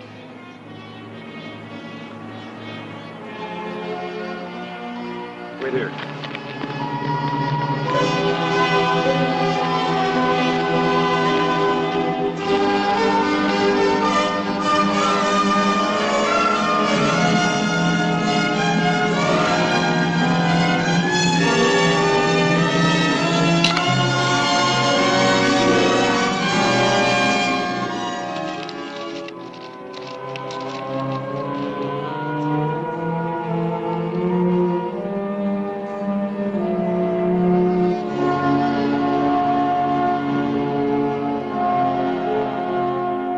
You think it's the same 3 men? If you want to call them men. Last month, they hit that first wagon over here by Pantano.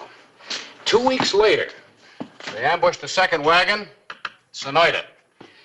And day before yesterday, they're clear down here. Every time it's a wagon belonging to Argus. Yeah. Well, come on, Quint. Let's go report the robbery to Whitaker. Right.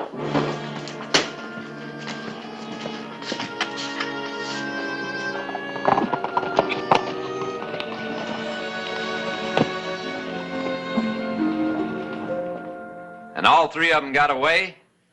Makes you look kind of foolish, don't it, Sheriff? Oh, come on, Burgess. The sheriff isn't responsible for the entire Arizona territory. He's responsible for Cochise County. You don't even know who you're looking for. I know what I'm looking for, Burgess. That's how they get their information. They must have known where each of those shipments was heading and along what trail. Now, Clay, you've seen how cautious we've been. We've followed every suggestion you've made. Each time the wagon was carrying what you people call a small shipment of silver. That's true. Less than $10,000 in silver ingots. The big shipments haven't been touched. Any explanation?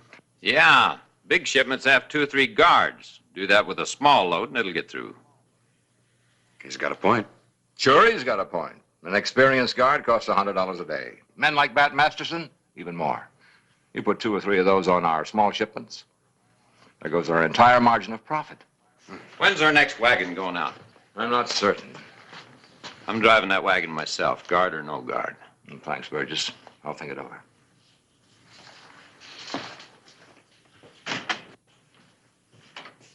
You think he means it? I believe he does. I also believe that if he does take the next wagon out, there's a good possibility that it won't be attacked. Meaning? Clay, there are 5 men who know the details of our silver shipments. 4 of them are officers of the company. The 5th man is Burgess. You think he could be the contact with the killers? I don't know. There's one way to find out for sure. Let him drive that next shipment. I'll ride shotgun. You're the sheriff. You call it. I've called it.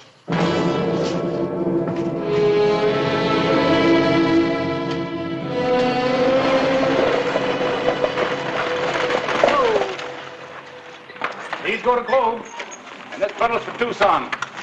Thanks.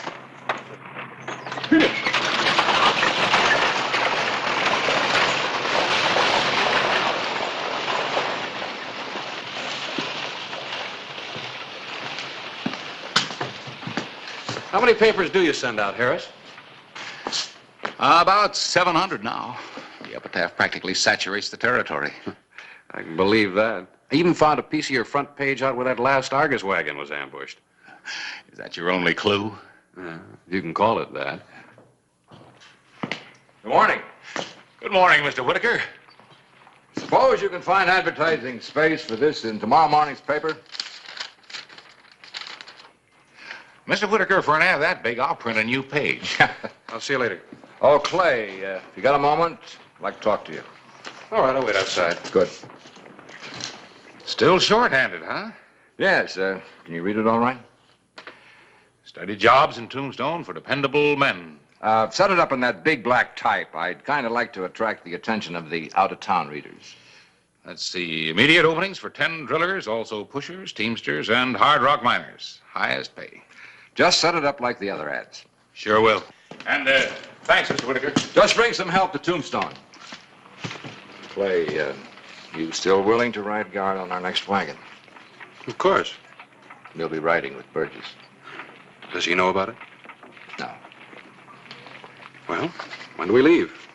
Monday morning, 8 o'clock. Sure hope I'm wrong about him. Just have to wait and see.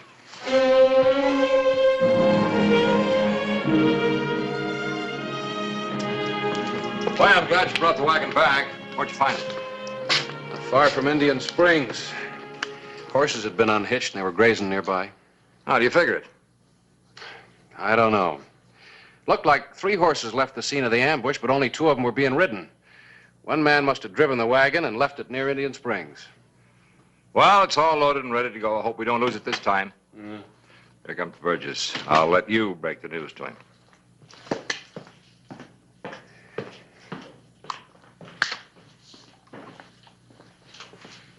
Well, Hollister, what are you doing here? Oh, I thought you might need some help on this run. Don't know as I do. From you, that is. Well, you're going to get it anyway. I've decided to ride shotgun for you. Oh? When did you decide? A couple of days ago. Kept it a secret, huh? You and Whitaker. So I'm the one who's been tipping off them bushwhackers. You just concentrate on getting this wagon through to Tucson. Was I you, Hollister, I wouldn't trust me any further than I could throw one of them 90-pound ingots we're hauling. Have a cigar. No, thank you.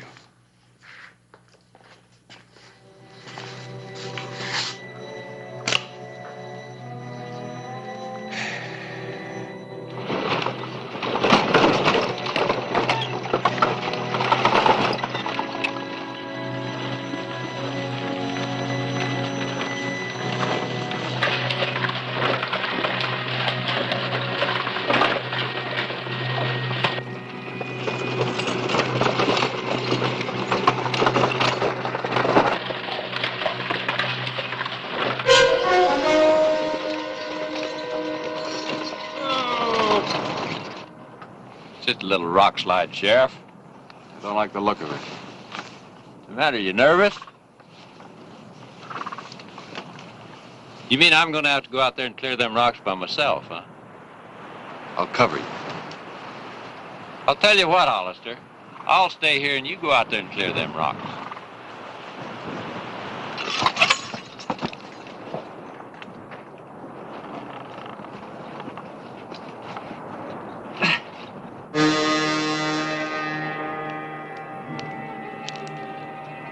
Wait till I see that Whitaker accusing a man just because...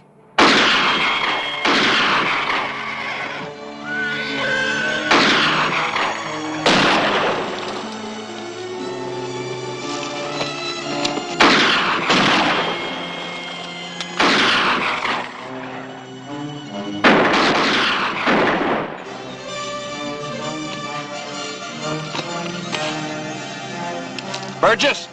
I'm all right. Stay under cover.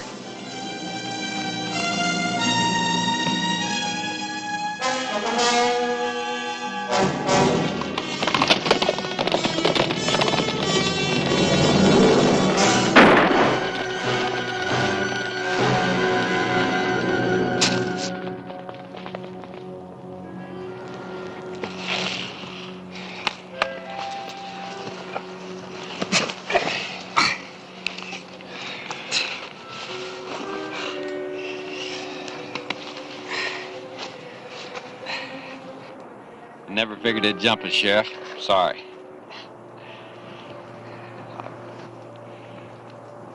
I've always had a big mouth.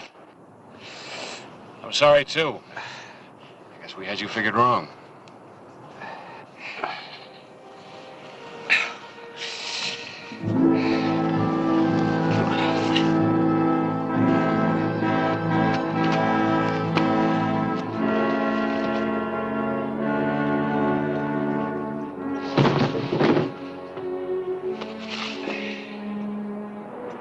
You all right?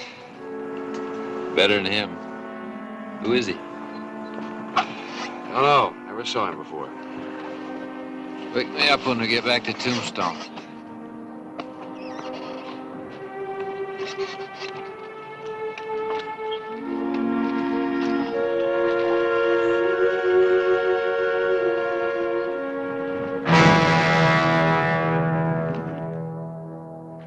Very grateful that Burgess is alive.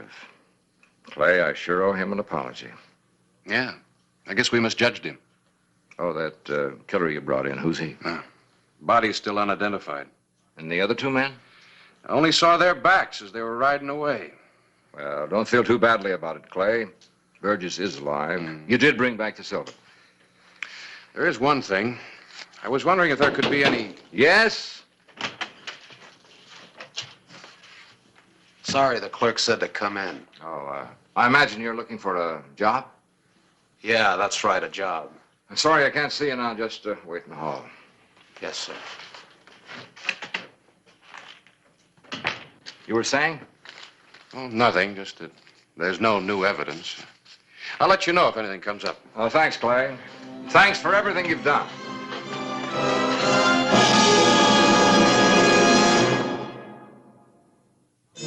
Clay Hollister had found newspaper clippings from the epitaph at the scene of both robberies of the silver shipments from the Argus mines.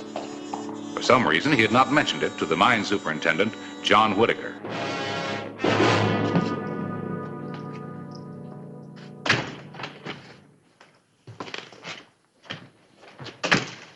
Guess you heard we had a little trouble. Yeah. You know better than to come into Tombstone.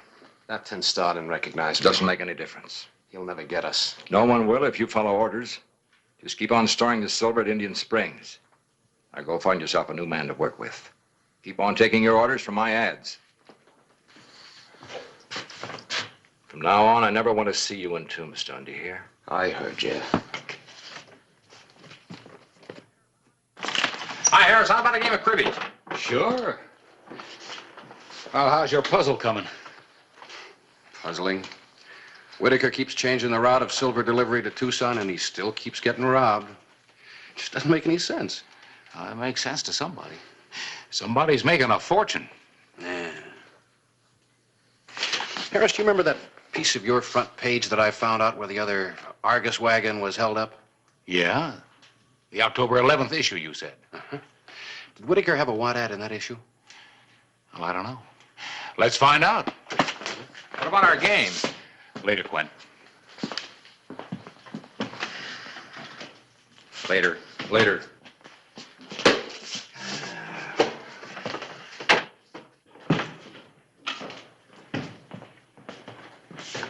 Good thing I keep a complete file of the epitaphs, or you never would solve any of your crimes. I'm glad it makes you feel needed. Where's the paper? Let's see. You said October 11th. One of Whitaker's ads, all right. And I took this one off of the outlaw who was killed. Well, that's Whitaker's latest ad. Here.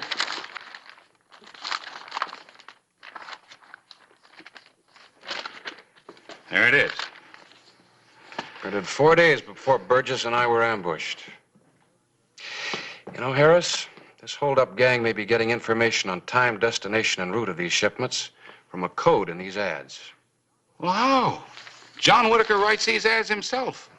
I know, but Burgess and Whitaker are the only two men outside of the owners of the Argus who had the information on these shipments. And Burgess cleared himself yesterday. Harris, I need your help. I want to go over every one of Whitaker's ads, and if there's a code, we'll break it. All right. Let's start here and work back.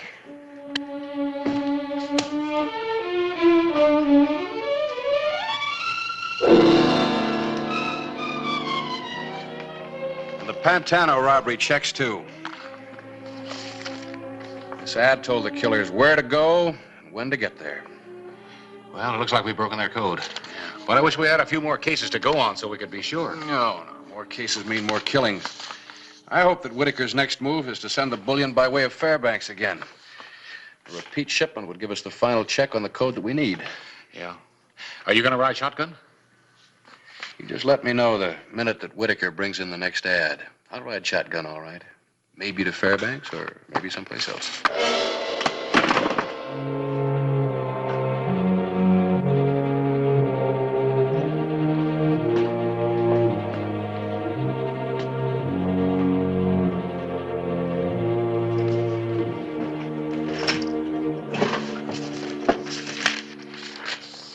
Carol.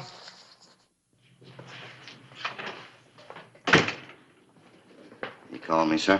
Yes. I want you to take this ad to the epitaph for tomorrow's newspaper. And then, if you don't mind, stop in and see the sheriff and ask him to come see me at his convenience. Yes, sir.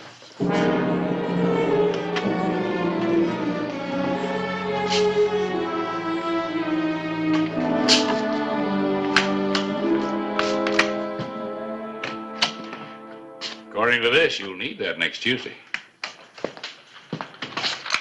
Whitaker's ad? Yep. Have you talked to him yet? No, I sent Quint instead. Needs 6 drillers at once. And drillers, that's the code word for Fairbanks, and 6 is the Desert Trail. Apply 7 a.m. Tuesday. That's when the shipment leaves, right? Right. When does this get printed? Tomorrow. He wants to see a proof this afternoon. All right. Print it just this way, but only for those papers that are going to stay right here in town. What did Whitaker want? A guard. You, preferably. For a silver shipment he's sending to Tucson by way of Fairbanks. When? Early next week. He said the exact day would depend on when he has a good driver available. Did he mention a route? Oh, he said he'd talk that over with you. Yeah. He's still being careful that nobody finds out too much, except for his own gun slicks. Well, we'll just have to see that the gun slicks are far away from Fairbanks. All right, Whitaker will see his ad, just as it's written here, just as he wants it. For the out-of-town papers, make it read like this. Change 6 drillers to 8 hard rock miners and make the departure time 4 hours later. That's right. I want to give those outlaws plenty of time to locate a good ambush spot on the canyon trail to Tanque Verde.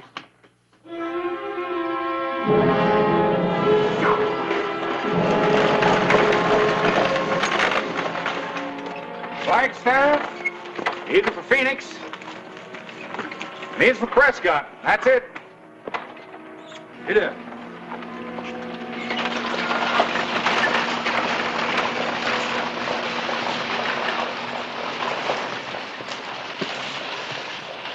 There they go, Clay. Those copies have Whitaker's ad with the changes you made. Local edition, word for word, the way Whitaker wrote it. Good enough. Brent and I are seeing Whitaker on Monday. We got a story cooked up that'll keep him happy until Tuesday. Well, this about tomorrow, gentlemen? Either Quentin or I are riding on that shipment to Fairbanks tomorrow. Why, Clay? It's a little late to get other guards, and I don't think I should postpone it. Well, you don't have to postpone it. Send it without guards. Got this message from the sheriff of Pima County. Argus gang reported seen in Tucson and heading west. Large cash silver ingots located and being held in Tanque Verde. Suggest Argus authorities try to identify as loot from recent robberies. Tanque Verde? Why, that's impossible. Impossible, Mr. Whitaker? Well, it's worth looking into, even if the mill stamps have been hammered out. They have been hammered out? Yes, but you should be able to identify ingots from your own crushing mill anyway, shouldn't you? Why, yes, I should be able to recognize them. What do you want me to do, Clay? You drive a wagon to Tanque Verde yourself. Quentin and I'll ride shotgun on whatever you bring back. Fine. But you sure that wagon to Fairbanks won't be waylaid? I'm sure of it.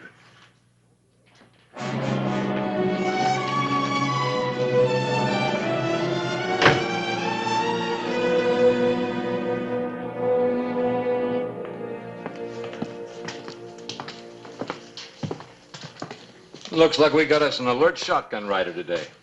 Well, you know how these kids are. Stay up all night and still expect to do a good job in the morning. Are we ready to go? Now, why don't you grab yourself a couple of winks so you'll do us some good on the way back with the silver? Oh, I could sure use it.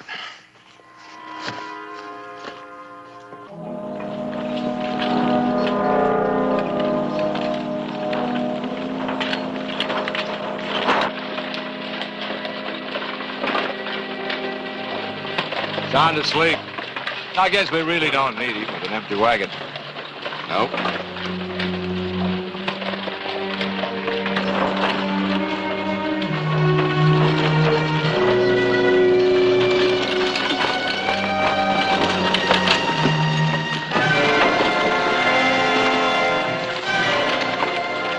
Reach up. You're covered front and rear. Don't shoot. It's Whitaker.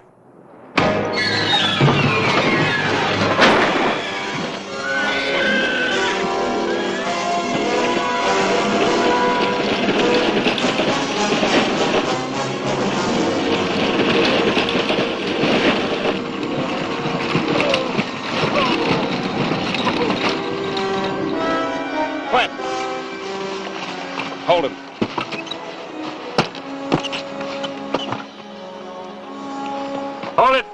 You won't need those guns. Drop it. Start climbing.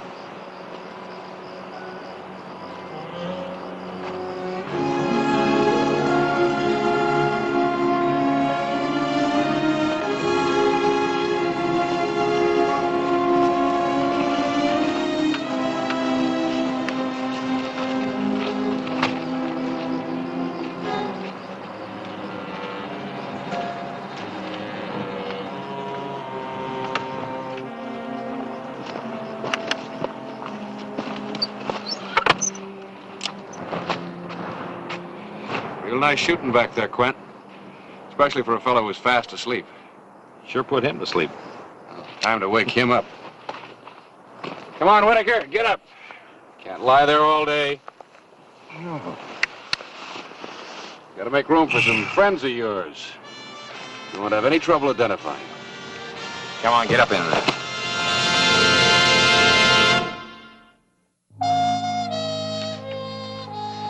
The whole territory will be interested in today's paper, Clay. Hey, it seems kind of light, Harris. What's the matter? Not as much advertising as usual? I'm not complaining. At the rate Whitaker was robbing the Argus mines, they couldn't have paid the bills much longer anyway.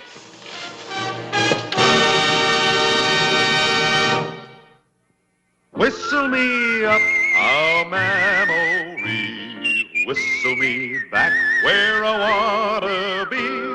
Whistle a tune that'll carry me to Tombstone territory. If your past has run afoul of the law, it's a handy place to be. 'Cause your future's just as good as your draw in Tombstone territory. Whistle me up a memory, whistle me back where I wanna be, to Tombstone territory.